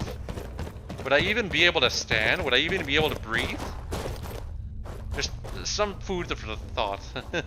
But you know what? That was not the real secret I was looking for. Actually, it took me a while of searching to eventually find it. The secret. It's through here. Here. This chain, for whatever reason, requires a key. There is a note right here which says, "Mines cleared of opposition. All slaves secured and escorted through the secret passage and out of Blackreach. Diamond Team." This is a secret passage that leads to Blackreach, which is the vanilla Skyrim, like Dwemer depths that you can go through. And Blackreach is really cool. But remember this thing. I don't know where the goddamn key is, unfortunately. I can't help but feel you only get it if, for whatever reason, you need to leave through that place or go enter through that place later on. But you can't go through it now because you have a mission. You have to kill the leader of innocence or purity. So the game doesn't want to let you leave. But the mod walkthrough does not mention this shortcut at all. When I found out about it myself, I just felt so like accomplished. I thought it was amazing. I thought this whole place, this whole dungeon, Innocence, was just a one-time thing, but no, you can get back into it, technically. You just have to know about this secret passage. Incidentally, I have never gone through that secret passage legit, so I have no idea what would happen if you went there after you've done all the quests here. And then we're gonna check out the mining storage now.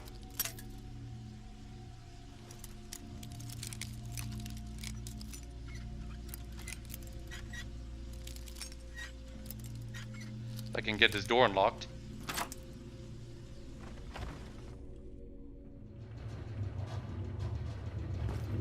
The mining storage is not nearly as interesting. It's just a bunch of ingot cupboards and just well, storage. I guess if you're in desperate need of some ingots, this is the place.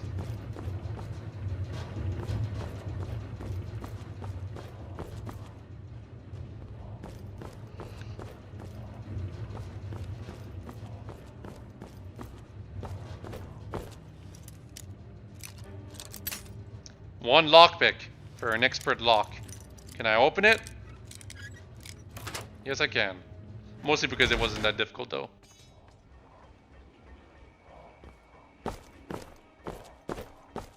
So yeah, as far as the prison complex is concerned, I believe we've found everything. In fact, that was pretty much all the optional things.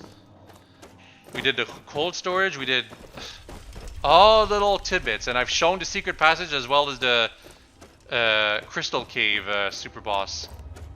So actually that is it for Innocence. I don't think there's any other things to show. Like the only other thing is like in the lava cave there was another shortcut to High Splendor. I think that's where we're going right now actually. I'm actually going to go back to High Splendor using that passage. But I'm also going through here to just show how the areas are connected. This is definitely off the beaten path.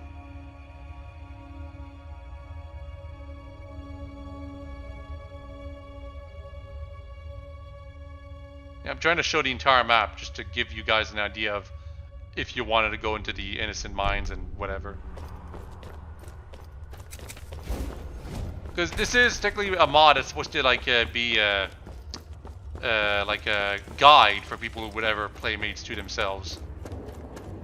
You know, if they want to do some things. Because like it's one thing to read the mod walkthrough, it's quite another to watch someone actually play through the mod themselves.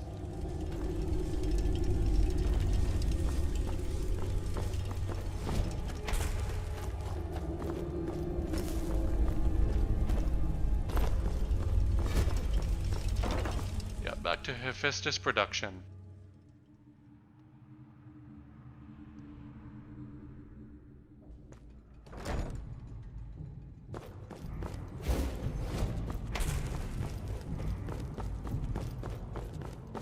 So now we're going back to the lifts, I think. Am I going to go through the lava cave? Appears so.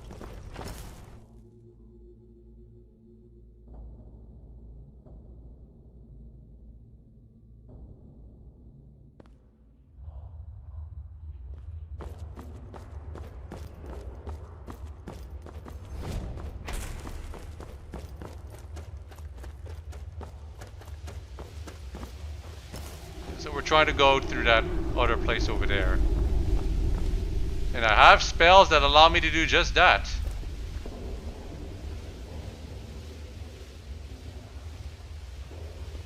Apparently I'm not going to use them though. I guess I have to show the proper way. Just a little detour.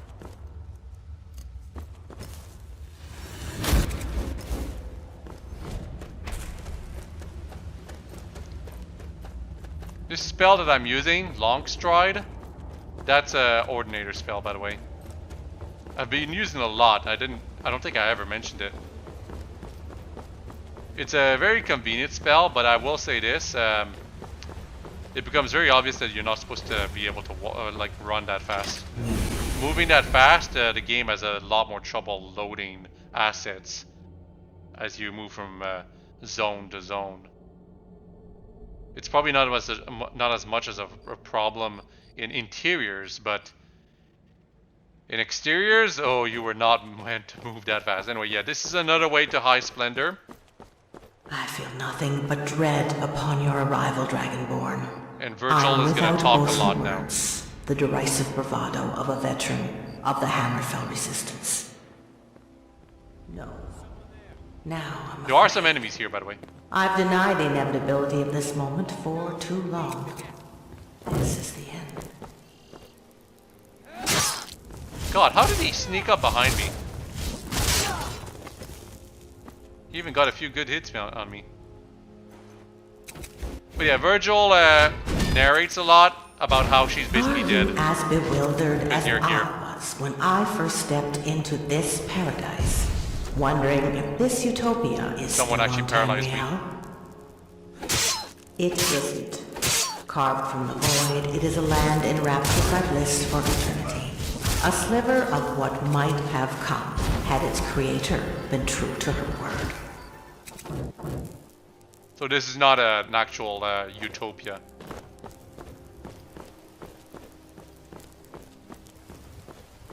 Only those blessed by the Creator are permitted to enter this realm. Purity, me, you. I have no say in the matter. That was her will. So when I die, the realm will be open to all, to be tainted and ransacked. But when I die, the realm will live on. After all, I am not its creator. I'm the thief. Beheading. What did I steal from Now you? his head is part of the stole alchemy ambition, table. the Oh my courage god. to It's not kind of settle creepy. for less. Perhaps I was a fool to think I was anything more than a pawn. I'm no savior. I've allowed others to chart my life. I've only followed. Not out of principle, but because it was destiny. She tricked me. Has she tricked you? I doubt it. At least you're aware of the fall. Have you ever played a quest, not a quest, just a story game where the villain doesn't get to talk all that much? Like, it doesn't have to be a final villain, just a villain in general. Let's just say this is like, quote unquote, the first time we hear about Virgil, okay? It is the first time we hear her voice. It's not the first time she's been implied in the mod. We have been hearing about her this entire time. Just when you are ready to end this war, I will be atop the citadel in the west. You just have to look into the right places.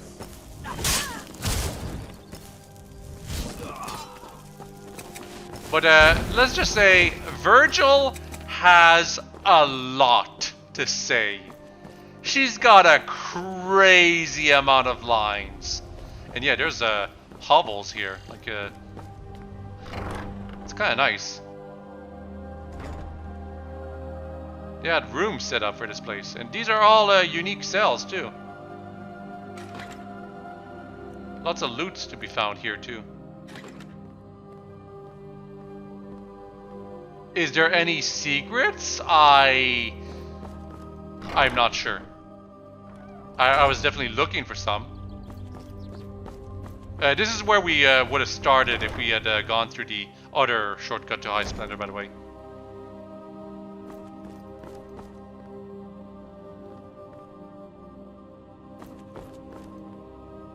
Because I showed the way through Innocence, but there was also the way through the archives, which was where I accidentally first entered this place.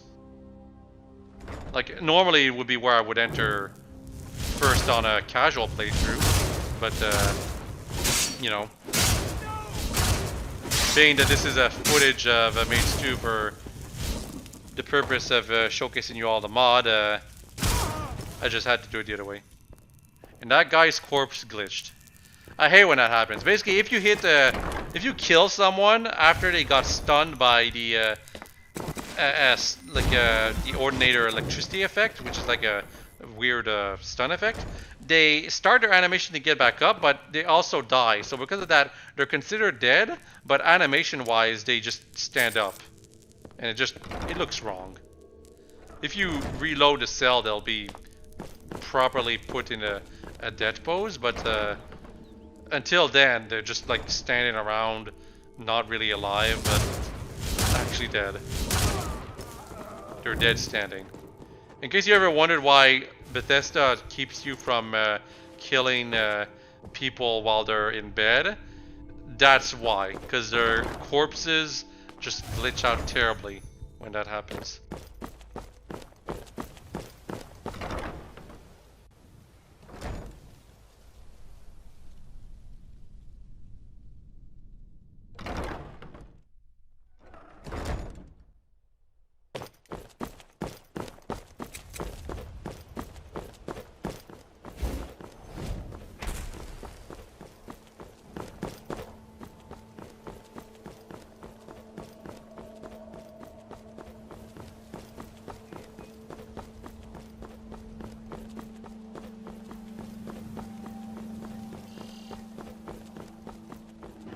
5. The last line of defense. What could that 5 be meaning? Like, what could it mean? 1, 2, 3, 4, 5. There are 5 statues here. Like 5 golden maidens, maybe? Once you walk through that door, there will be no turning back. So yeah, once you walk through that door, it's the heaven complex. You can't go back through the exits, I think. I should have died in 153. No home, no wealth. All I had was my younger sister. Now she's dead too. I intended to jump off the adamantine tower. That's where I met her. It would be a terrible thing to fall, she said. Celine II, my predecessor. There's a person right there. She gave me a reason to live. I had a purpose here in Project Purity. I was there in the Black Marsh when we unleashed the hissed weapon on the cleansers. She's upstairs. It's a handmaid. You don't have to kill her. Lost, but not yours. She's not that important either. That is where You can spare the handmaid. You can also kill her if you want. I spare her. Purity's true heir arose in the east. We had been abandoned, you see. It wasn't the first time Celine had died, nor will it be the last. Who was her reincarnation? Yeah, she's referring to Matari, by the way. Celine was possessed by Matari, or Salaquine, I should say. All of the lore behind Maids 2 is orchestrated by Salaquine, who is the being we know as Matari right now.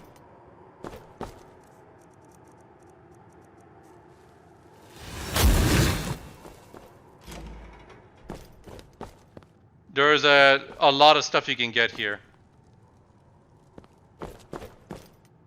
In the safe. That's just a dragon bone. The safe right here. The safe right here. It's an expert lock and I only have one lockpick. Can I do it? Can I open it? Let's go. Challenge accepted.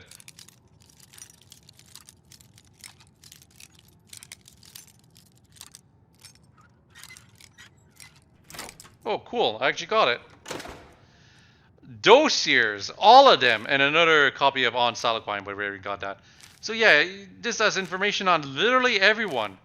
And we're going to start reading it. Pause the videos if you want to see everything, because it has a lot of information on characters. Like, it has information on Olivia, that assassin that they left with Cornali in the flashback. If you want to find out more about her, well, go right there. Yeah, I'm just gonna let the mod speak for itself here. Essentially, all these dossiers do is basically confirm that everyone was a tool as far as Purity was concerned. At least that's what they thought. But Matari had bigger plans.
Wow, it's storming like crazy outside.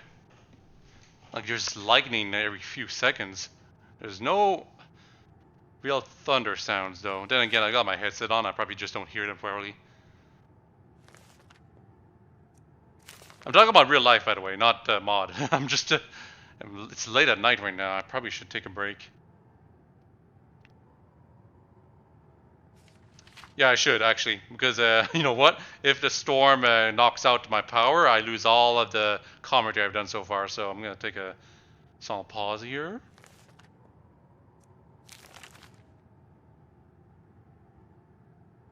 Olivia is to be considered a high-value target.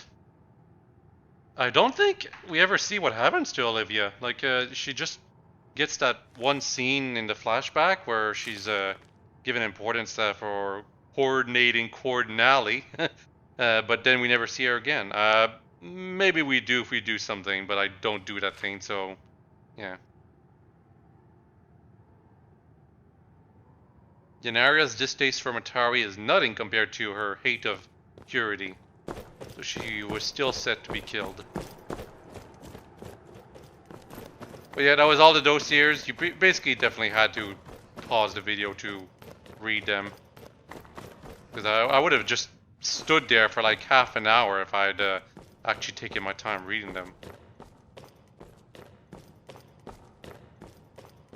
That was not a great ascent. Yeah, because we spent some time reading the dossiers, it should be obvious. Is not like I don't remember what the last thing Virgil said.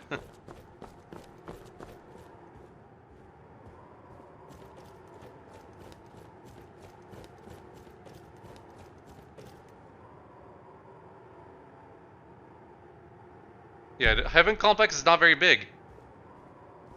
Now it's time to deal with Virgil. Before you strike me down, I want you to understand what it will take to reach Sky's Divide. This is important. You must kill her, just as she sent you to kill me. It's the only way you can complete your odyssey. Now, proceed. It's time for the boss battle.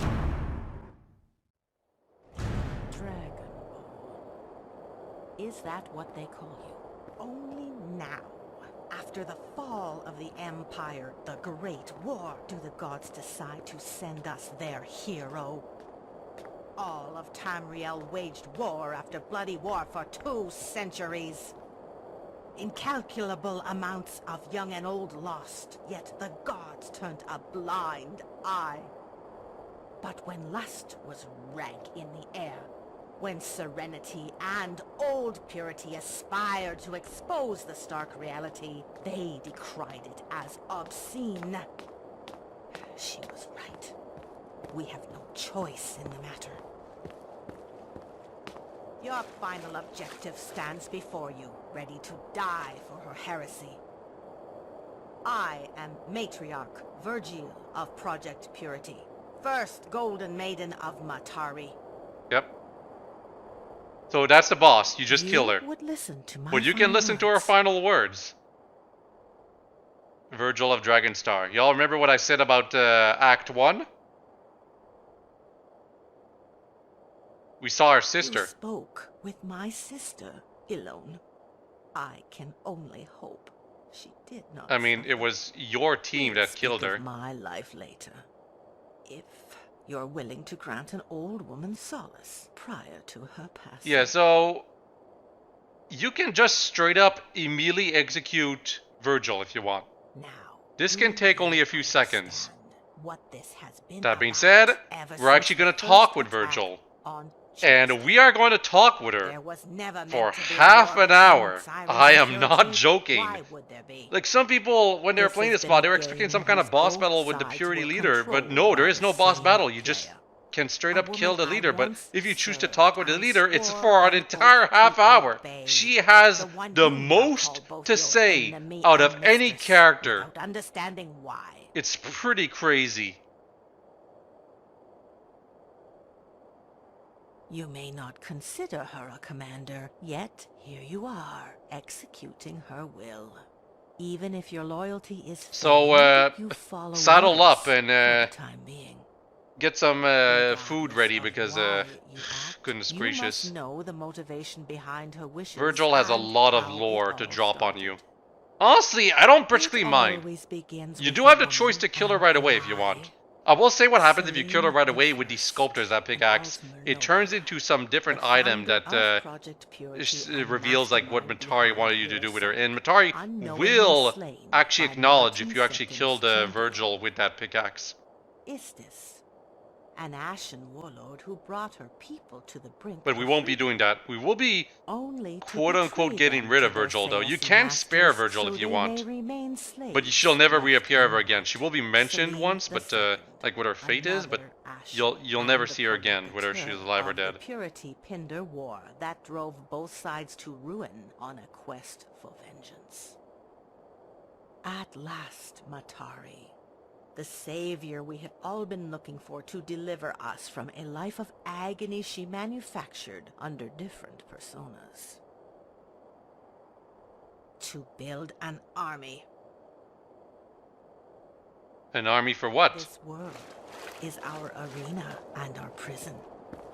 Men will I wage know what wars over Virgil is terror referring to. for I don't think she ever immortality. outright On says what behalf she's of the gods and kings that thinking of, neglected them to begin with. like what Virgil thinks of They will why Matari is die building in an army. conflicts that will endure millennia, spanning across eras under different monikers. It will be this way until the end of time, until all that's left is Let's just say that the whole reason Matari is building an army is but like if someone only would truly take revealed in center the stage ending. One of and the rise endings, in above fact. Or I guess prophecy and two of the endings. It's a destiny, little they bit will complex. become something more than a mortal. I'll mention it when we get to the Act 5 video. You know, They near will the be end alive. of the whole 7-hour experience. Well, it's more like 8 hours, if It was anything. a trickster that created Mundus, and it shall be a trickster that destroys it. From the remains, Mundus a new is like world will be born, one quote-unquote not Nern. designed It's to the suffer the universe. horrors of even the most mundane lives. It would be an end to sorrow. Peace would be in abundance. So yeah, this is At why Purity last, wants to kill we will everyone, all because be free. this world is suffering. Therefore, ending the universe will create a new one that It's only is when full you of see peace, the definitely. world through her eyes that you find yourself in a position to fight for something that transcends existence itself. She wanted us to feel what she feels, broken, prepared to become her ally in one final war, or a servant for a higher cause. We've become so accepting of the status quo, no amount of reasoning would have broken You know, us Virgil out of talks our about Matari tracks. like she's some great We had to mastermind experience that the has planned everything absurdities since the start of the firsthand. universe. This is For semi-spoilers, Purity, it but was the Matari is absurdity actually of the war not with the Pindars, that a conflict that at evil its or core that had like no meaning. smart. Her plan is actually Its a lot only simpler purpose was to sate on our paper. appetite It's for not revenge, on a an universal appetite level, at that least could never be fully the way quenched. Virgil seems to Irrational, explain it. immersed in insanity, hopelessly fighting for liberty and their Virgil distant is just like homeland to crazy escape. from her experience serving as They Matari, will fail, serving as under it is Matari. their destiny to fail, as they never had a presence in history, past or future. This area looks Time nice, by the render way. their I actually would have suffering liked a boss meaningless battle and their in an area that names looks like this, but forgotten. unfortunately not And really. You for just the Ashen one-shot Sirens in Virgil if you Tamriel, want to kill they her. will persevere, in a sense, by serving a new master, liberty. We may ask ourselves why we can never obtain what we fight for, but the answer is simple. Because it is impossible. I joined Purity at the end of the war with the Pindars. My heart and mind were untainted, but my brothers were not. I yearned to understand why they felt the way they did. My duties as matriarch prevented me from serving in the Great War, and Matari was too occupied with the formation of The Great War is a Spartan part of Elder But I Scrolls couldn't lore where it's resist like the call of Hammerfell. World War One I of exited that war a Tamriel. changed woman. Matari came to learn of my desertion, but it made no difference to her. I had completed my rite of passage and saw the truth. It's the only viable solution. Long ago, she believed rejecting the will of the gods would entail the destruction of their reality. Lust would have governed the land rather than war. Life would have continued its course of degradation, all the same, but towards the opposite side of the spectrum. Eventually, men, in their infinite pursuits fueled by greed, would have repressed their memories of a life in which every day was to be cherished.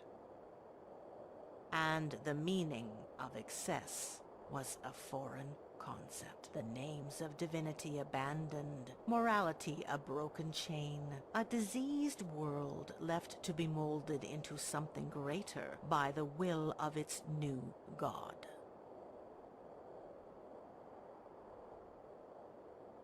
It was not her intent by failing to expose the bigotry of divinity. The Et-Ada, and even her spiritual descendants, you know as the Holy Matrons, they all rejected her vision. These same deities that confined mortals to a cycle of violence, some of whom reigned over their own realms of indulgence, either rose their hands against my former mistress or declared a stance of apathy. Why? Because the new world wouldn't be theirs to control. The hero of that age executed their desires unwittingly and killed Selene the First. And what was his reward? Godhood, along with all of its shackles. He now basks in madness, waxing nostalgic over the life he once lived as mortal. Would he Main prefer character to of live life as a Oblivion hero? eventually turns into No Shio one Gorath can say for certain. because of the But DLC. he would be remiss to have forgotten the So a lot of sorrows people, when they endure do that mods on Shio outweigh Gorath, they like those to of a god. have the hero still be a It part of the is the mind natural order. of that character. She detests war as much as she loathes the rampant fornication stimulated by her creations. Among other abominations. To limit yourself to an ideal would be arrogant, and her mind values logic and reason over integrity. She uses war as a means to end all war. Have we heard that before? The very thing championed by gods will be turned against them, while still adhering to their sacred visions of the future. Her sirens would systematically dismantle the towers of royalty by song and bloodshed. For as many years as it would take, states and institutions would fall in a rapid succession that outpaces the recovery. It's a fate that will befall us, with or without her presence, as soothsayers, war poets, and the Elder Scrolls declare in usual ambiguous fashion. That certainty is a loophole to be exploited, and she substitutes key components of the end times so that it may arrive by her will.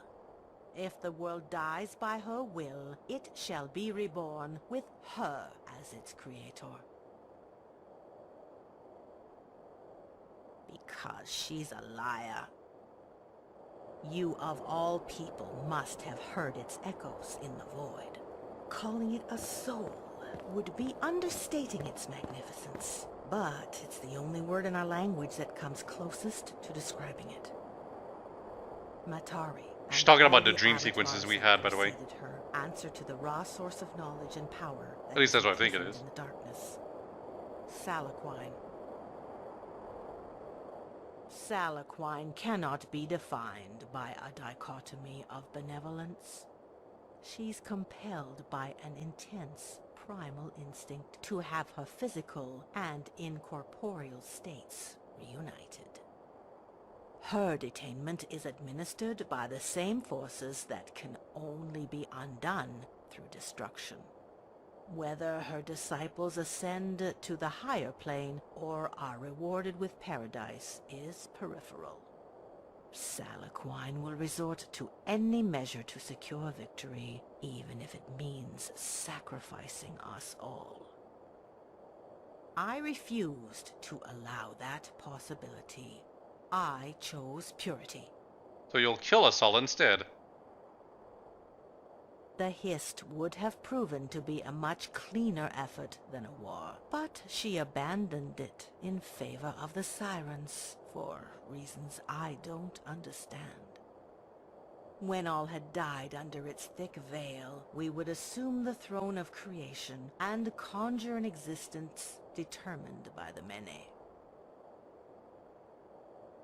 Atlas was not how you thought he was. You need not show it to me. I was a fool to believe we were alone in our crusade.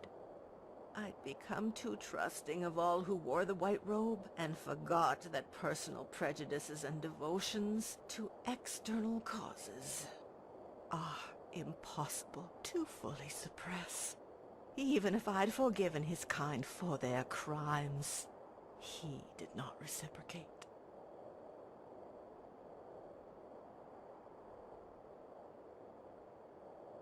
I leave our fates to Matari and pray for her triumph to be swift. Exactly. After all I've said, you still don't understand. The audacity you have is infuriating, but I cannot hate you. To blame you for a fault that is not willingly your own, one that is part of your inherent design, is unjust. Salaquine knows this.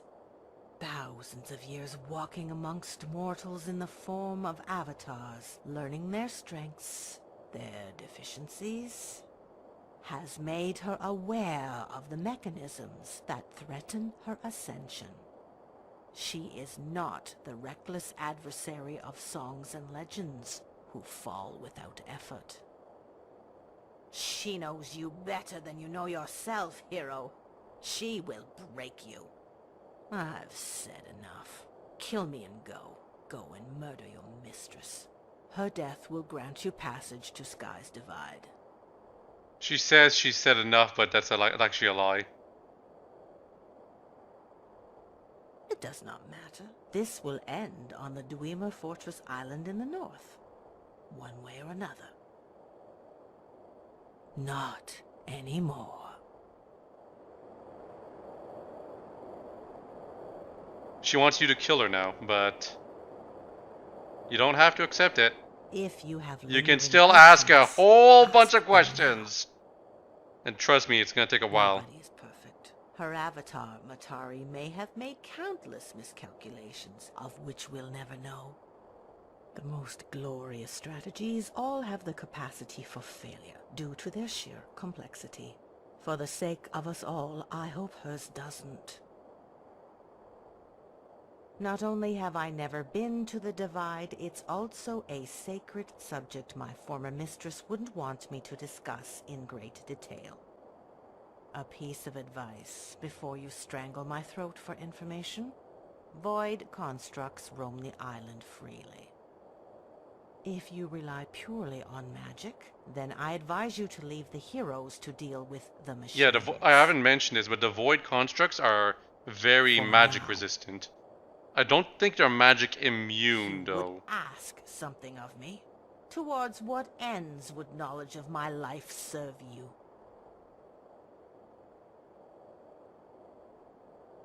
I will never speak of those days. The nightmares will die with me. You've not seen war with Thalmor, have you? I do not mean the small skirmishes here in Skyrim. No. The Thalmor of the Hammerfell Resistance were ruthless, having learned the lessons of the Great War. They were emboldened from having their atrocities go unpunished, and when Hammerfell fought back, they became more forceful. They... No more. Whether or must be not a that was blessing canon to is have up to divine debate. guidance shield you from genuine cruelty. The war with Seems so Hammerfell and the wonderful Talmer to is your canon, eyes, but what I happens in it wouldn't is trade not mine described to in have great that detail. gift. It would be a rejection of all that I stand for. Knowing reality, I can fight for those who would never be offered that choice. I did not practice the same tactics as the Ashen Harpies. They're attributed to lust. For me, it is war. My position in the Order of the Golden Maidens lost value as Matari returned from her voyages to Akavir with new members in tow. She kept me in the Order as a memento of my servitude to Celine and as proof of confidence.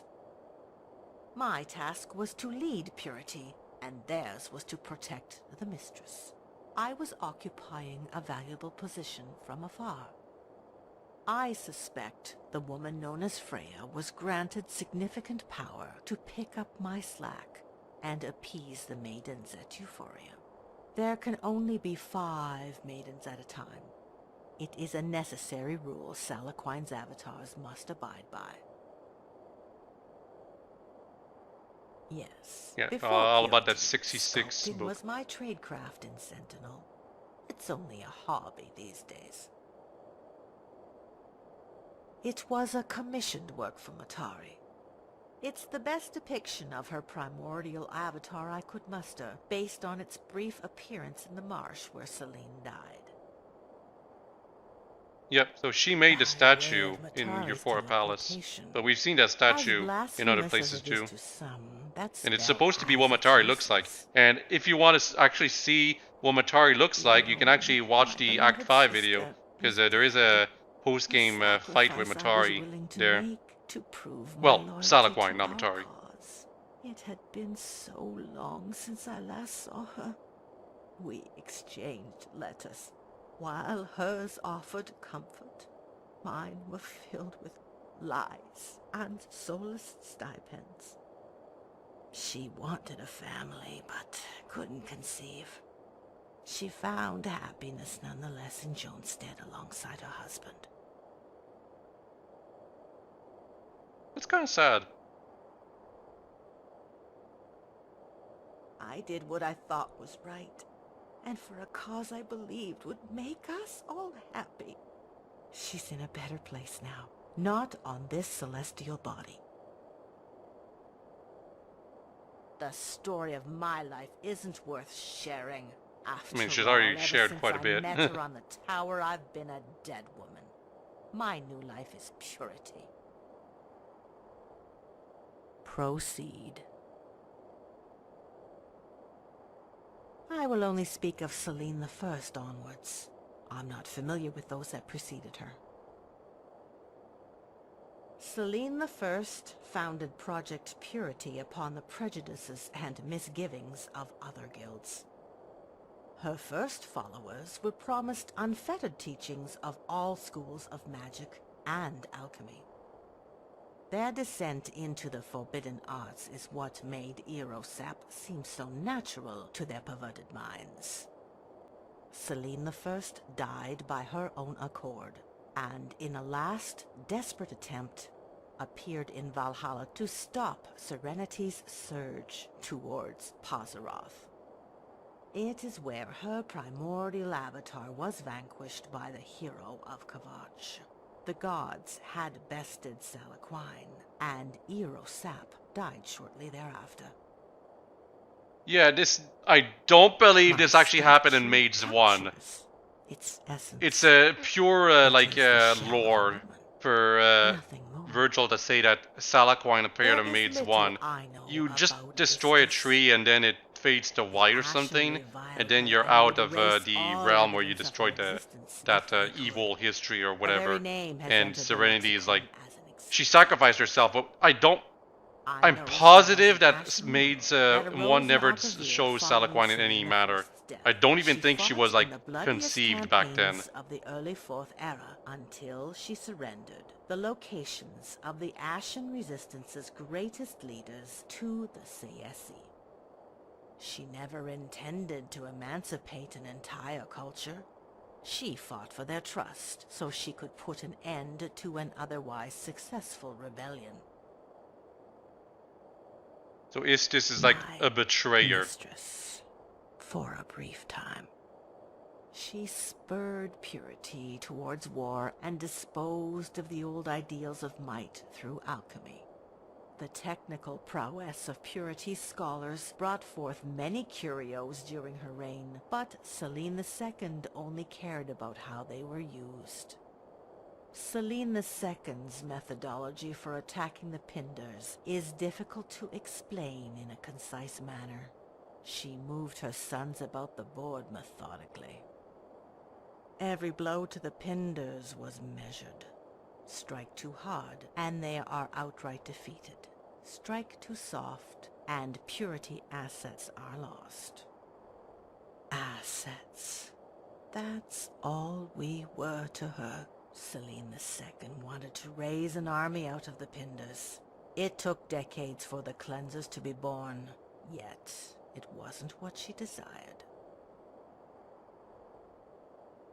I will never understand how Purity managed 118 years of fighting that only came in short bursts. Neither will I understand the full scope of Selene's plan. But war changes people, and I was only there for the final 3 years. She died in the Black Marsh, harvesting hist sap. Perhaps that failure altered the course of her future as Matari. You should ask her this yourself. I have a feeling, Then yeah. know that Matari is not the most glorious of avatars, but it's one of Salaquine's last. The end approaches, and her role is to tie up loose ends. You may not have been present for her mortal birth in the jungles of Akavir, but you will be there for her death as a god. Proceed. There are many. We should make it brief. Serenity's That's not brief at all. shadow This is of just its a former self. one sub-page Forget of their all the things you history. can talk They to serve no Pindar Virgil legacy. about. For all intents and purposes, they are an Ashen army, along with a few Tamrielic stragglers conditioned to serve the Great Mistress. Matari needed to re-establish old connections with the Ashen, and the expeditions to Akavir took decades. She needed something to occupy Marcus's attention in the interim. Tales of an enigmatic woman taking in Ashen under her wing have reached the heart of Akavir. The folly of worshipping idols has been overlooked by the gullible children. History has repeated. Again, they serve the same entity that damns their race to slavery. Ashen cry out for vengeance against the ephemeral oppressor, a label that can be applied to many things, from Sayesi to Loa. The siren call of Matari will rally them to her side if she ever has a need of their service. Ashen are Akaviri, and they will fight like Akaviri. It's in their nature, masked and too easily dismissed by arrogant mortals focused on appearances. They will deem you a heretic, spouting vitriol about their mistress. What difference does it make whether they live or die? There are no records of the Akaviri race known as the Ashen. Some would say they never even existed. Yeah, because they're a mod race. I'm not familiar with this woman. She joined after access to information on the Sirens was severely reduced by Matari in the past decade. If it is true she serves as her right hand, I have a supposition on her identity, but I will reveal nothing. She may prove to be an instrumental piece in Matari's plans. So Freya is still a In mystery. conjunction with Although I'm Purity, pretty they had sure their most value. people Alone, have figured they're out what she at nothing least more than is. another boorish band of mercenaries. The father of the tribe now has them holed up on an island, knowing the futility of their ridiculous quest of honor, justice, and every other cliché in their limited vocabulary. Everything I told you. Which is to They say, are a not curious everything. lot, but I'd never consider attempting to understand their ways. We thought the Void Knights had severed their connection to Nirn. Obviously that is no longer the case. Perhaps the Knights were not the sole cause of their abandonment of the Pinder family. Maybe there's a schism tearing their culture apart. Celine spoke to me of revolution. She said nothing beyond that word. I wouldn't be fixated on Serenity. She is a relic of a turbulent age whose lessons have been rendered obsolete in recent years. The Observer you speak of, he is someone I believe would enjoy having Matare's plans go awry. Why she pushes you toward Matari is perplexing. A disciple. Only time will tell. We never see the Observer ever again. Insignificant. Do not mind them. Yeah, she The has nothing to say about Pinders Dimitri's are outcast, but they will actually and serve a will purpose, never again be optionally, in Act They 5 and a bit of earned Act their 4. rest. I already stated that the Pinders earned their rest. Proceed. If it's knowledge you crave. Oh god. Our history is over 2 centuries old. There are books in the archives that chronicle our rise and our fall. Seek them out. My recounting would not do my sons justice. Habits are durable. Abolishing harmless traditions would more likely interrupt lifelong routines. I've considered allowing women into purity, but Matari has eyes everywhere on the outside. The recruitment process would have been a tremendous risk. The great shame only served to remove physical evidence of our pasts. Yeah, besides the matriarch, It was a period I purity is only men. I don't think some of you may have noticed. The heroes of Nirn have women, but purity itself is only men. Was fully occupied with the Sirens in their newly relocated main base, except for the matriarch. Euphoria Palace. There was absolutely no chance she would return to innocence, so I had all questionable artifacts of our past destroyed and smelted. It's also when development on the lethal variant of the Hist toxin began. Advanced weapons of foreign design from Celine's mind that were used during the Pinder War. They had to be destroyed no matter their strategic value. They were impeding our concentration on the metaphysical aspect of our cause.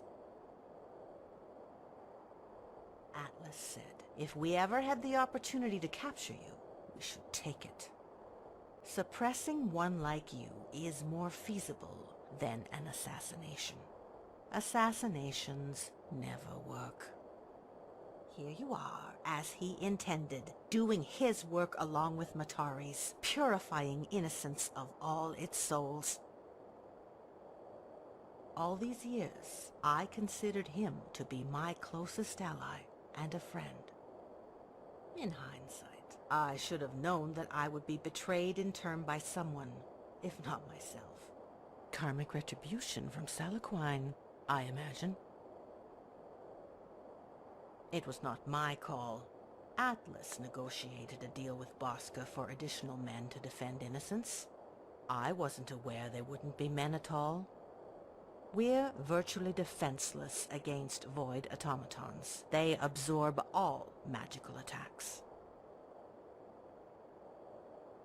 My death will be felt by all of Purity's sons. The lost will take their own lives before Matari's sirens arrive to deliver a crueler punishment.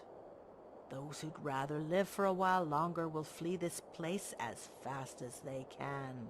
Their destinations will be unknown until they're fatigued. Purity will live on in their hearts as a figment of the past best left where it belongs. A handmaid. The position is a relic of Selene I's Project Purity, before the Golden Maidens and before women became marked for abuse.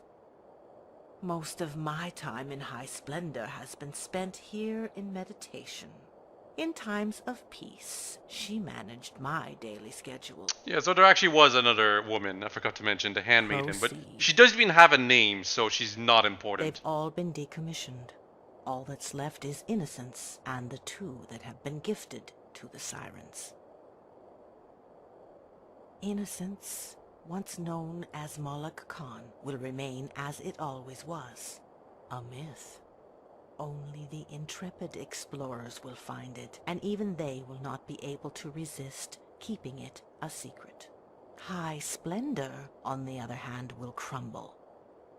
Without its creator or her favorite guardians to tend its lush gardens, it will eventually merge back with the void. It was built using our resources, a prison for slaves. Its purpose fulfilled 2 centuries later by Matari. It is a hive of decadence. The flies swarm to its poisoned mounds of honey.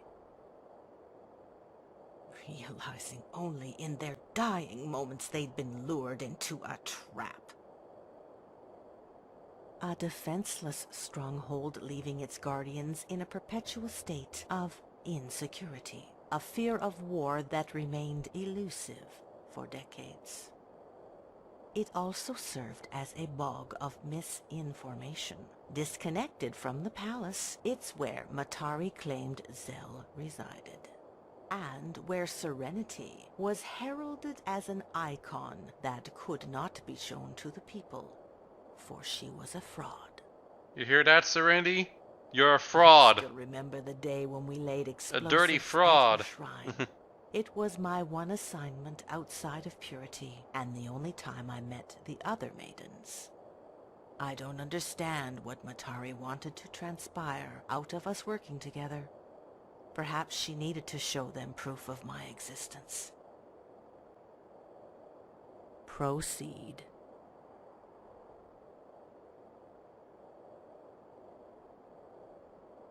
Virgil, none of this is happening. Make sense, child. Talcon broke you and made you see her reality. She made me see. You believed it because it was the only one that made sense. The only one that provided clarity. Salaquine is a reflection. Of what I want to be true.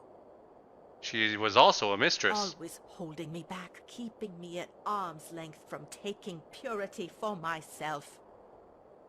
Take it now and reject her will. I understand now.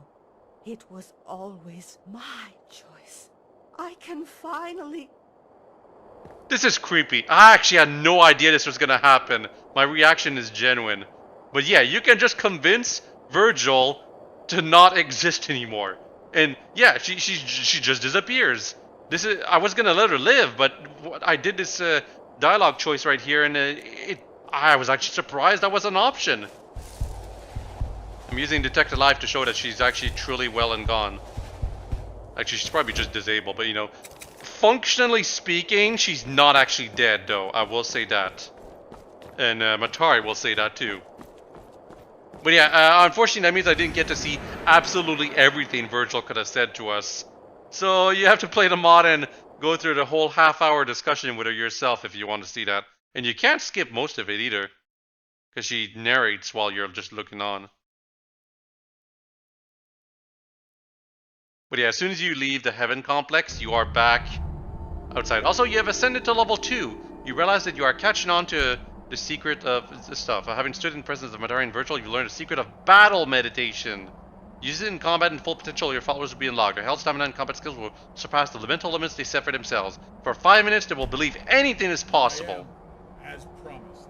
So, the reason for that skill is because Dimitri and his crew will be here, but also a bunch of other Sirens would have been here with Lilith if you had not freed her. Bring armor, and there would have been fight between Dimitri and those Sirens if you wished for it. And that new skill you just got would have been pretty useful for ensuring your victory very easily.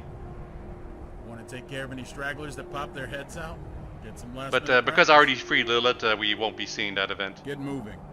Now there is another thing we need to do. Also, that's supposed to be like the exit that we just came out of, but you can't go back through there back to Innocence. But I will be showing a way back into Innocence anyway. Like if you remember that secret passage I showed you in the mines. Oh, also, this is where Misha was intended to reappear if you had not freed Lilith. Misha would have actually guaranteed Lilith dying if she were to appear there. Like, she would have executed Lilith herself.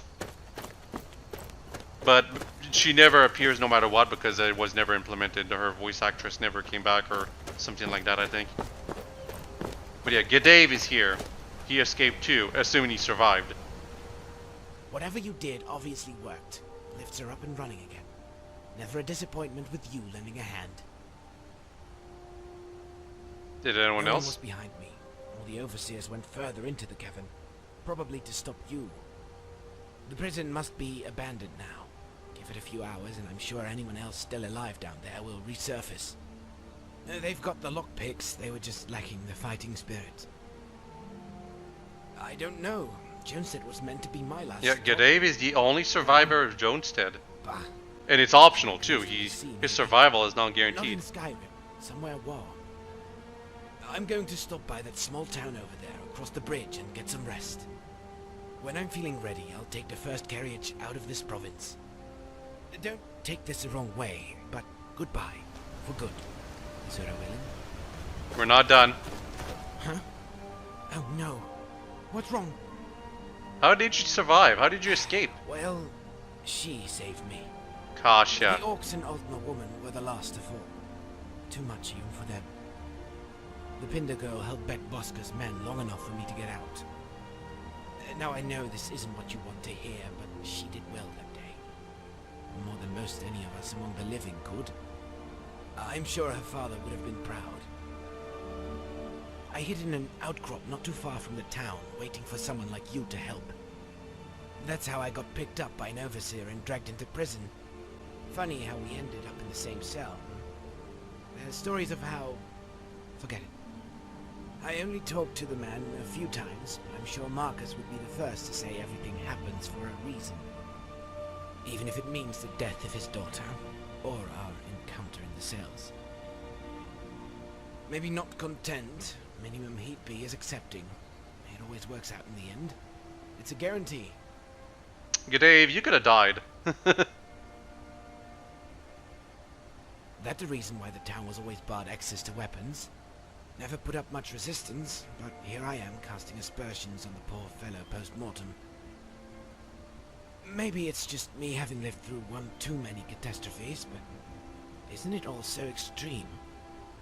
Don't run off and claim this sage advice or a cure for our ails, but what this place needs is a dose of common sense.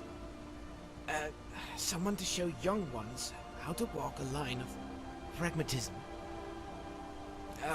Look, what I'm trying to say is that I don't want you going on some sort of revenge crusade for anyone. I'm looking out for my own skin here. First time was a jail cell. I'd hate to see what would be next. Take care of yourself for once. Honestly, that's kind of a nice discussion with Gadave we have at the end. It's actually really cool. I like the ending of Gadave, but yeah. Now we're going back to Euphoria Palace because no leaving until Matari is killed, and we can bring some team members. Like the team members are not just for this, but I only have these people, so. For reference, only you will be taking care of Matari yourself. But yeah, I like the arc end of Gadave G'Dave. And I do like the way Kasia went out, Gates according to raised. him. I talked crap about Kasia early on in Sealed shut. the Some video high-grade 3, explosive but shattered the door, but I don't think honestly, it's I do like the way her story ended compared to how We she did a was quick set up sweep. initially. All perimeter was deserted. I'm warning you. If this is a trap, It's not. Just follow my orders and no one will get hurt. no one, that better pertain only to our side. You got to understand. We've been at this for years, and it's all going Well, to end he's gonna be today. disappointed. No, you Hard to can keep our indulge him. excitement You in can check. have him take out any sirens he Nah, wants. I'll be good. But It's just the adrenaline I kicking in. do not feel that way I've about the got other it. sirens. Well, most of them. Some of them I Yeah. would be glad to see So die, what's the but score? We going in some of them party? are very likable despite everything. Got it. Let's go. But Dimitri is definitely not gonna like you if you don't let him Yes? kill the sirens, that's for sure. And because of that, you need a high level of speechcraft to convince him to not go out on a murder spree. Need something?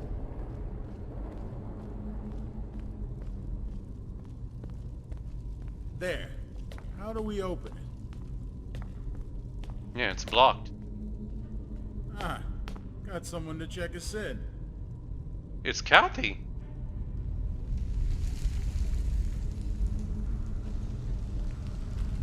All a part of the plan, huh?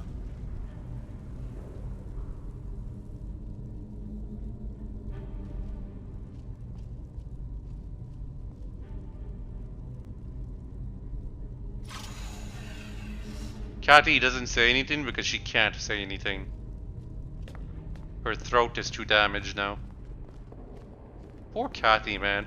She has it so much rougher than the other sirens. I wonder if she knows the truth now.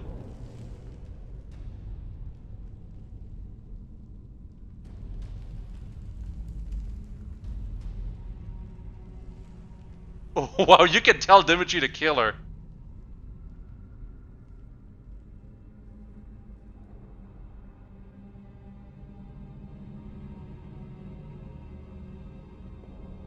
That is awful. You're just saying this right now. You're awful if you tell Dimitri to kill Kathy after everything she had to go through. Whoa, whoa, whoa! We're letting her walk away? Cut the act and speak. I know what's going on here. Classic scam. We let you waltz out of here, we go into the next room, and down we go. Ah. You believe this? This is where you need to convince Dimitri. That's not the point. She's escorting us into an ambush. I just know, okay? He's just complaining that he wants to kill her. Does her leader trust you? Where's the guards? You're defending her? Tell me, what does that say about our partnership?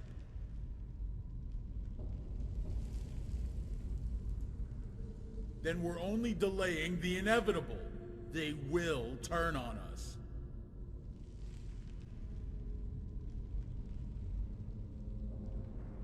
Right. We'll see how that turns out.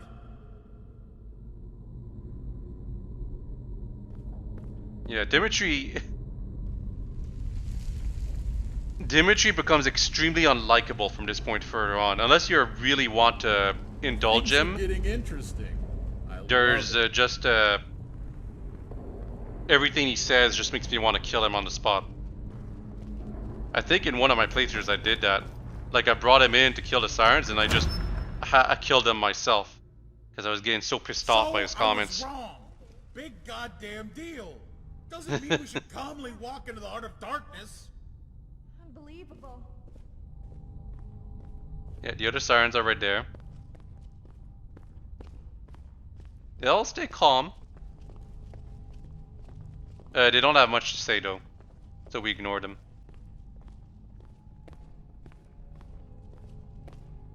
I do believe if you killed Kathy, you might have to start fighting every single siren you walk towards to. We doing this or what? And remember, the sirens are not easy opponents. They can hit pretty damn hard. They might kill Dimitri's crew. I'm pretty sure Dimitri is not actually immortal.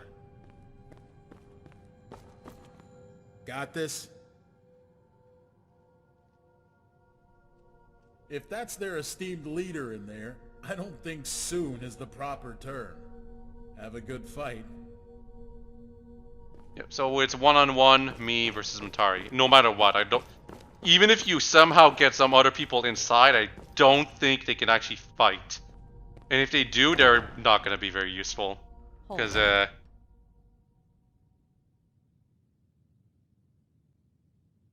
Have you? She's still alive. Yep. Matari's supposed to be in front of me, but she walks to the side of me for some reason. There is no place for mercy in this life.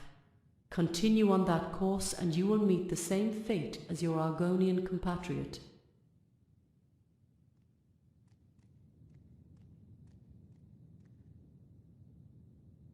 Do you blame me? There's an advantage in being this way. You have no reservations about who you will grieve.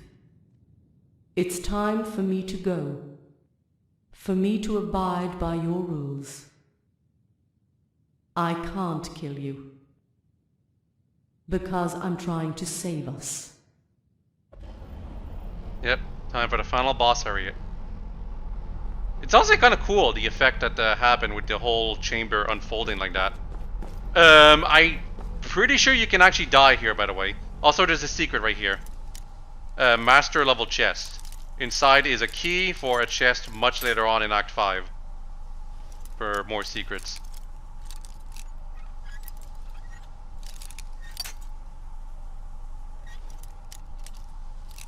I'm pretty sure you have to get this chest open right away, by the way. If you try to open it after the fight, it might not be like there anymore. Or you might not be able to interact with it. Key of Prophecy. More lore for later.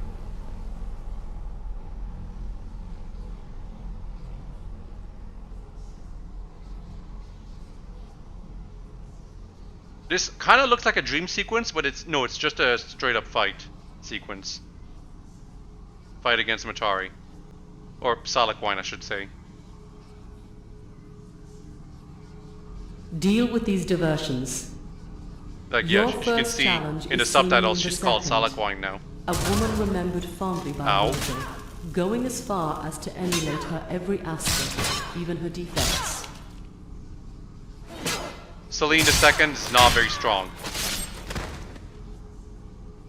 All Ashen owe their lives to Istis. Istis is on another level. She annihilates my HP bar extremely quickly. Do not underestimate Istis. You saw what one hit did to me? Nearly ended me right away. I think one day you will. Now, that being said, I think you might be like completely invincible in this fight. But we are to save this world. I assume you are not, in which case Istis should be taken extremely seriously. Do whatever it takes to keep her from attacking you directly. One last combatant. There's no need for introductions. She'll be dead soon. Also, I mentioned that I would never wear the siren armor ever again, but I guess we're still pretending for a bit longer. Anyway, Zelpinder, she's not that strong. Probably a bit stronger than Celine II, but this is Matari, basically. Matari's body. And we just killed it. Time to leave.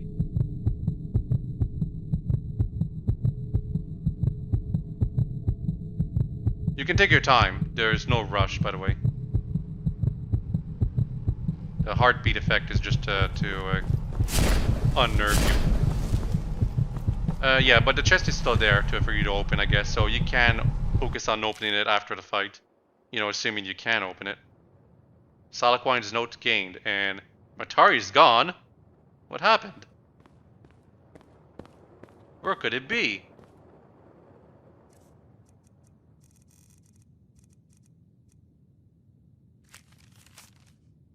You're a pawn. That's what it's like to be me. You enter this world a prisoner, you will die a prisoner. But not today. Go to Sky's Divide.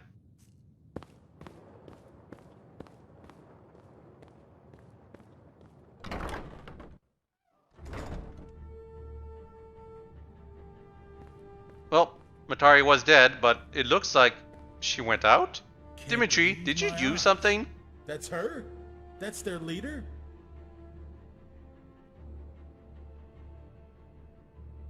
Was. Obviously. Damn. Just look at her. I have to confess that I'm a bit disappointed. She didn't put up much of a fight like I'd been hoping. Wait, you killed her? You don't know? You went through that door. We gave you a few minutes and heard nothing. Figured either the two of you were wasting time talking, or she killed you. We went in and found the two of you passed out on the floor. Dragged the hag out and clubbed her to death before she could wake up. There was not a need to be that excessive. You dozed off. Someone had to take that kill while we were still young. I wish you had fallen for the staged incident on the Catalyst. Matari did what she could on such short notice to deter you from seeking his aid. Dimitri has no morals. He is what you would call a villain. This man doesn't fight abominations in service to a higher cause. He does it because he enjoys the suffering of others. You should hate this man and all that he symbolizes. Take his life and then take his ship before he betrays you. So Salaquine, or Matari if you prefer, is still in our head. She's How not often truly does it gone. happen? Your sickness. That thing you just did. Your mind shutting off and staring into space. I'm not sick. You've been with the Ashen too long. Whatever disease they've got, you've got. I'll give you a while longer before it kills you. Am I Last gonna time die? I saw someone act like that, it was one of my old companions minutes before he jumped ship, trying to drag one of my men along with him. Same as what you're dealing with? Don't know. Just keep your distance. Man, I know Salaquine said that we should kill Dimitri, Oh. but Dimitri is making such a better job at convincing us to kill him. For every goddamn word he's uttering. Ah, hell. Salaquine's not exactly wrong with freaking Dimitri. He is just straight up a guy who just wants others to suffer. Planning on He was part of the assassinating Dark us, Brotherhood actually? after all. I was considering it. You didn't go through with it. Scared? No. Intrigued. You just killed my mistress. A woman I swore an oath to defend with my life. Yeah, Freya really should have been like on Now guard. she's dead. I am obliged to either submit to death or agree to your demands. I'm tempted to choose the former. Kill me, and there will be no one to convince the sirens that their mistress is still alive. Well, that's what he wants. You'll have to kill them too. I'm calling your bluff. Willing to take that risk? Be my guest. You cannot kill Freya, by the way. What's it going to be? Life or death? I mean, you can fight her, I think, but she just disappears, I believe. I'll tell them what they want to hear. Matari is alive and well, but wishes for you. But the other sirens will be left for dead. They are ultimately just human, or man, I guess, in the terms of Elder Scrolls. They will destroy you. For all intents and purposes, you're the new leader of Serenity Sirens.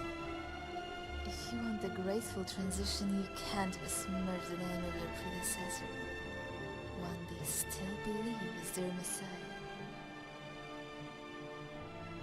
When pulling of the greatest charade since Matari, you have to be a little humorous. But you can count on me, Commander. I'll tend to your ship. This needs to end now. You understand me? There's no more we. We're finished here. You need to persuade him. What If are you we say going you're to free do to take about it? whatever you want as compensation, I'm pretty sure he will You're lucky just I don't have my decide to men just kill her. kill the Sirens as compensation. Consider our contract on neutral terms for a while longer. Your lucky day. Yeah. The Sirens are expecting an official declaration of victory. I need to assemble them in the armory. When all of your friends wrap up the meeting, you're going straight to the freezer. The freezer? Then I hope your men plan on keeping me warm. You have some mouth, Ashen. And I'm planning on using it. Yeah, you're just playing into her game, Dimitri. I kind of wish... I believe the author mentioned at some point that the other members of Dimitri's Outcast were supposed to have their own voices and personalities. That never happened, unfortunately. They're all generics. They have their names, but... Strange friends you've brought along. Hey everyone. Is Mistress Matari fine with them being here? Matari asked us all to remain indoors shortly after you left. I'm not sure of the reason. Need something? Zor had nothing to say. Anyway, we're going to the armory now. Because we have to talk to the Sirens, and we're the ones talking to them. It's very interesting. You don't see this kind of stuff very often.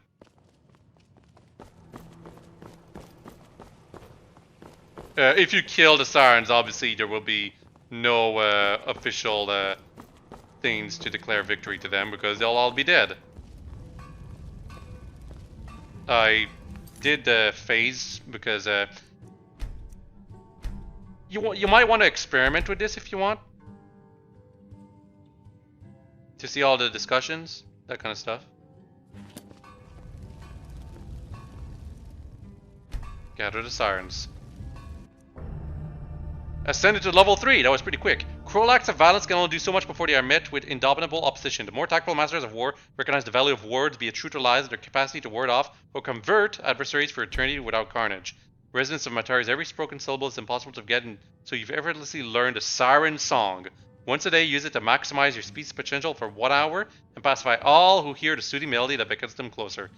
Use the elegant pattern of discourse to deliver serenity and discard the crass shouting that propagates decay. You gain this ability for a very good reason. You can use it before starting to speak to Serenity Sirens. Even if you have an extremely high speechcraft, I believe you need to actually use that ability to be able to convince the Sirens of not going crazy.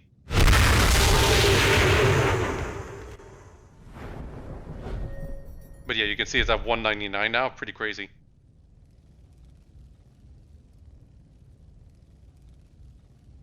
So how do we start? Listen closely to one about but say, Siren status content. If you say the wrong things, their status will not be content anymore. If they're angry, they will end the fight. Like the speech will end in a fight. Dimitri will actually call you out for failing to keep them in line. Siren status is shocked.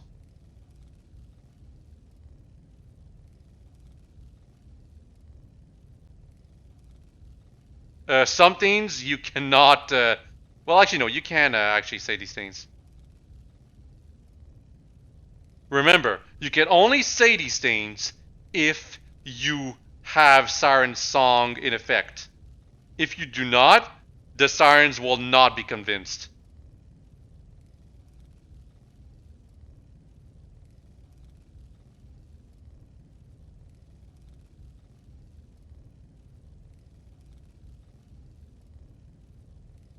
Either that or you have an extremely high speechcraft at 189 naturally. Which really is only possible with the mod that I was using that allows me to break the limits. Wait. Everything you said about Matari being in pain.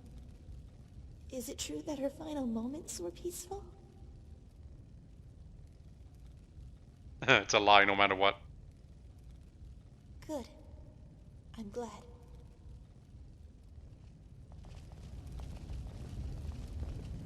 Somehow it worked. Congratulations. Got no one to kill each other. I've got 2 of my men keeping watch over that shifty-eyed Ashen dressed in black. They'll take her to the freezer as planned. You want your peace to last, they're gonna have to stay behind. Any problems with that?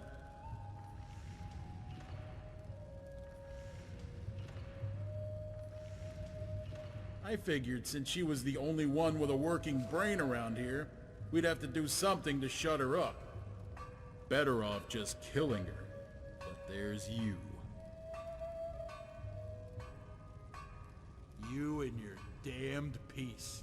I've already told the men not to make the first move. Someone tries to poke their nose on the fact that we're taking a prisoner, she'd better keep them off of us. The Ashen will comply if she doesn't want any of her friends getting hurt.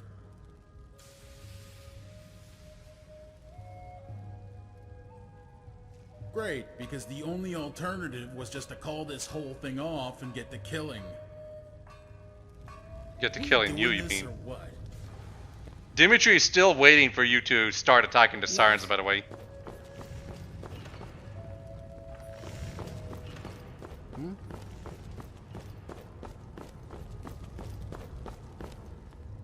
Not as so gratifying as I'd wanted, but better than nothing. Good job. You've got them back in their kennels. They're going to chain me up in the ice box. The ice box. Can you believe these monsters? Purity may be gone for good. It doesn't hurt to buy a few new weapons for the lesser dangers. Yeah, Kadesh is still there. I think she'll be gone by the time you get into Act 5. And also she would have been gone for sure if you started attacking the sirens. So really, the only reason to keep the sirens alive, besides Kadesh still selling stuff to you, is if for whatever moral reason you don't want them to die.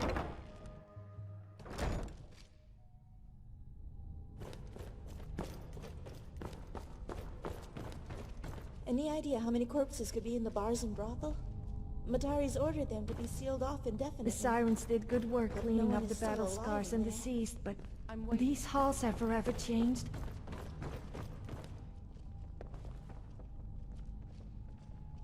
Poor Kathy. She really only has that to quote unquote say.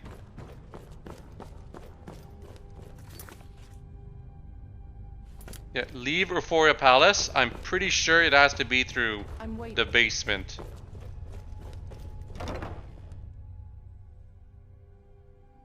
No, not necessarily. Actually, it can be any place.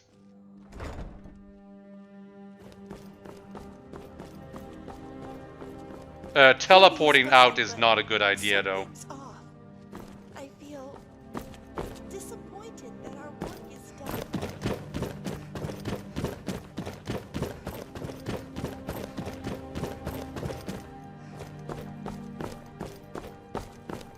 Yes? These are the 2 guys left behind to watch Freya. Something? Yes?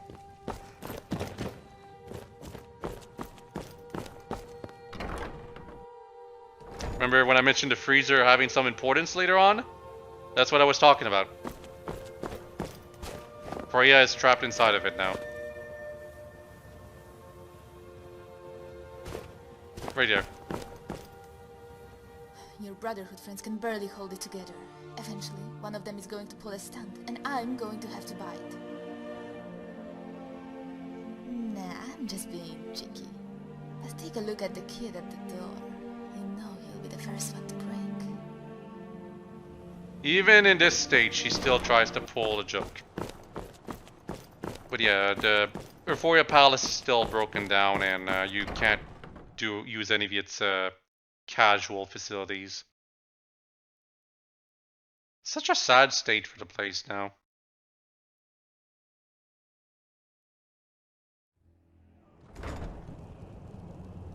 Yep, Dimitri wants to talk. Finally, some fresh air. Up until now, a part of me still had faith that you'd snap out of that trance and give us the signal. Disappointed, lady. You better have a damn good argument. Back there, you told me she won't be leading in the immediate future. An island? Sea of ghosts? I'll read up on your report back at my place. If what you say is not a ruse to get us all killed, I'm in. I saw Matari die back there, but I know there's got to be more to it than that. As much fun as it was the first time, I wouldn't mind doing it again. See you on the ship. Yep, so I let Dimitri live, and I convinced him that there was more to be done. Dimitri surviving to the end is a thing you can let happen. If you can somehow stand his constant ordering you around and wanting to kill everyone. Well, all the sirens specifically. Now it's time for the optional stuff. Yeah, we're done with Act 4 as a whole, technically. Now it's time for you to show you guys the secret passage, the other way into it. It's all the way in Blackreach, which is a cool area in Vanilla Skyrim. I will say this, the mod walkthrough does not mention this area. I found it out on one of my playthroughs, like with Maids to install, but not actually playing it, and I was so surprised to see it was a thing.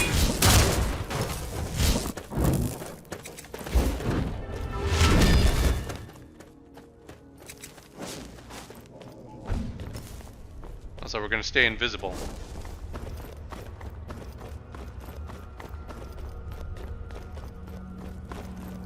Pretty sure I already did the Blackreach stuff. It's just all reset now.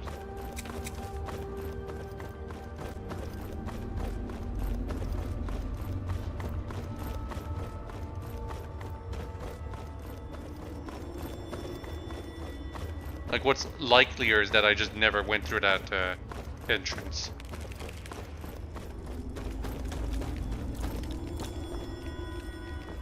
We're not going to be fighting any chorus or anything like that. I'm just kind of demonstrating where to search for the secret passage back into Innocence. Also, why is my head sort of visible but not my body? Well, it's because my head has the ebony armor effect on, but my body is like my armor, so therefore it's not visible. Also, I really should be wearing my Archmage armor by this point.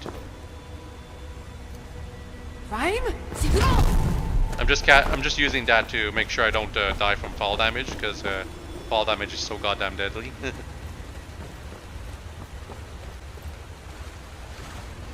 It's down in this water area.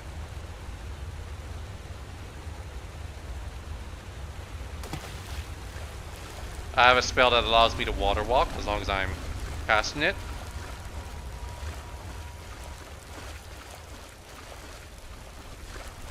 That's to come back up. And this, over here, is a new dungeon added by Maids 2, Malkorev.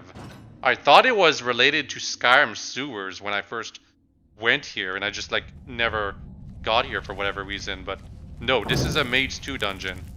And it looks like a very generic dungeon too. Very creepy though. Like, think about it. Vanilla Skyrim, Blackreach is like one of the deepest places you can go into, and now you're going to a dungeon that's even deeper inside. Even the music is the creepy music. Oh wow, look at this triple ruby oval pier. That is 15,000 septims for almost nothing. But yeah, this place is creepy. It's got the Soul Cairn music. It's pretty abandoned. There doesn't seem to be anything alive down here. It's just honestly crazy. I like this place is what I'm trying to say. There is a boss here though, and we're about to kill him right now.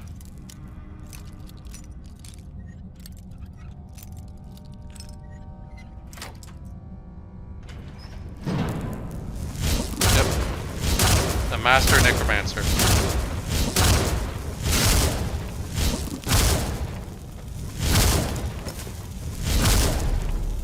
Dead.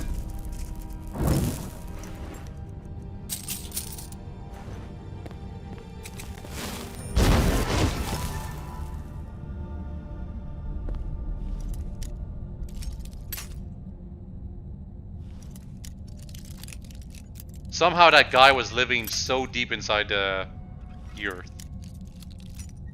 Or Tamriel, I should say. I always like mods that make super deep dungeons and allow you to go deeper and deeper. It's part of the reason why I really liked Hollow Knight, because you go so deep into inside of that place to find out more and more and more, and it's like it manages to up the suspense and the creepiness every single time you go deeper.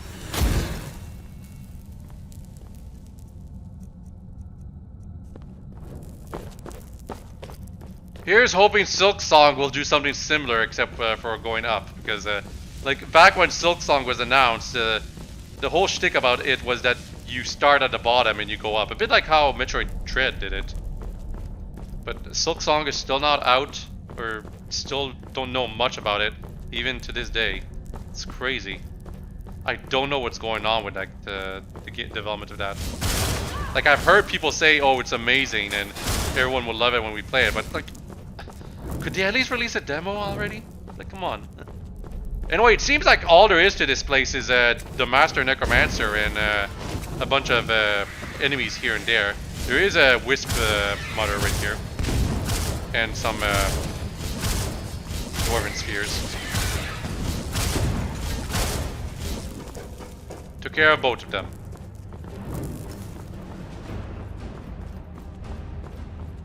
Anyway, we can go even deeper. Right here.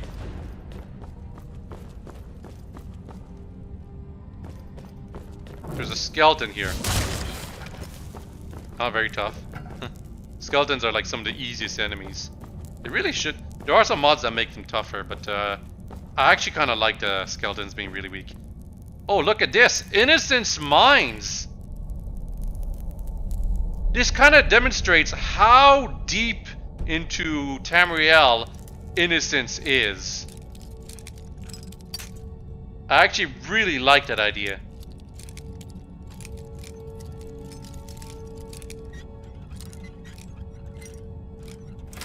But when I first found this, I was actually not, like, I had not even started Maids 2. So it was crazy to me that I had the opportunity to go into Innocence, which is Act 4, super early on. Or before I even started the mod. But it's locked, remember? And I never figured out how you're supposed to unlock the place either. Like, I never found a key to that chain. I don't think there actually is a key. I think what it really is it's just the chain is unlocked if you do a certain event. But yeah, you can see it's the same map and everything. I'm actually going to go ahead and go into the passage.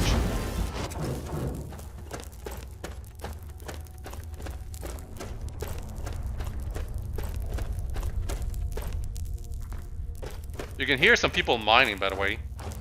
There are some people out there actually mining in the Innocence mines. Right here. This is the passage that could be opened.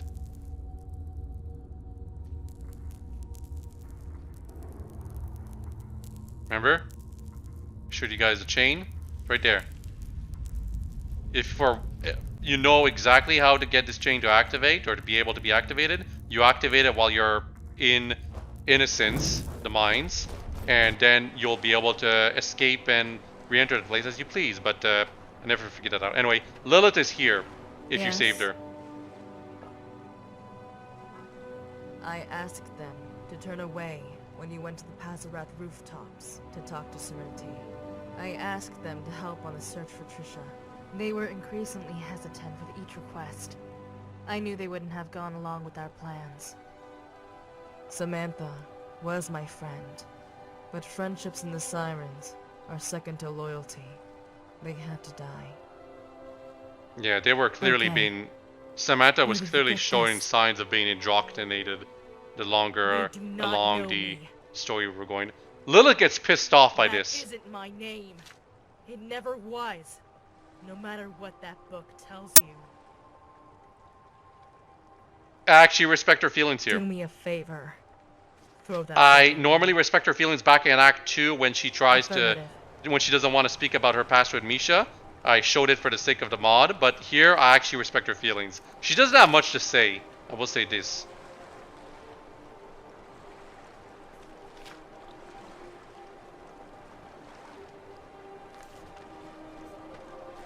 But yeah, she actually gets seriously pissed off if you show her the dossier and just tells you to get rid of it. And you know what? That's what I do. I want to respect Lilith's feelings. She's definitely like the most trustworthy ally out of everyone that I got as a friend up until now. Anyway, that was Act 4. I showed most of the optional stuff. There's still more optional stuff for the post-game in Act 5, the final act. But next video is a whopping 7 hours and 38 minutes. I'm actually going to check to make sure. Let's see. Maids 2 Act 5. 7 hours and 38 minutes. Yep, and 42 seconds. It's going to be a long commentary video, but it's there's a reason it's so long. It's because we're going into a new world space, Skies Divide, and it's like Dragonborn DLC. There's a whole bunch of new things to explore, and I have to show them all. And story-wise, it's no slouch either. There is a ton of things to do, and there's also tons of different little paths you can take. You know, remember, I mentioned before that killing Bosca changes Act 5 completely. I will not be able to show that because otherwise the video would be like 14 hours instead of 7 hours. It's that crazy. But I will be showing the consequences of not surviving the trip to Skies Divide with your ship intact, because you survive no matter what. And also the consequences of actually getting there with your ship intact. Which one I'll actually do though? Well, I mean, I let Dimitri live, so obviously it's pretty clear what's gonna happen, right? There's also some, if you kill Dimitri before leaving with the ship, there's actually, you have to like hire a new crew, and I think you have to use your own money for that, and because of that, your chances to survive the trip depend on that. Kind of nifty. But anyway, whatever. I'm rambling about Act 5 when I should be still talking about Act 4, and we're done with that. So hope you've all enjoyed the video, and all have a very nice day. Next time, final act of Maids 2. Bye-bye!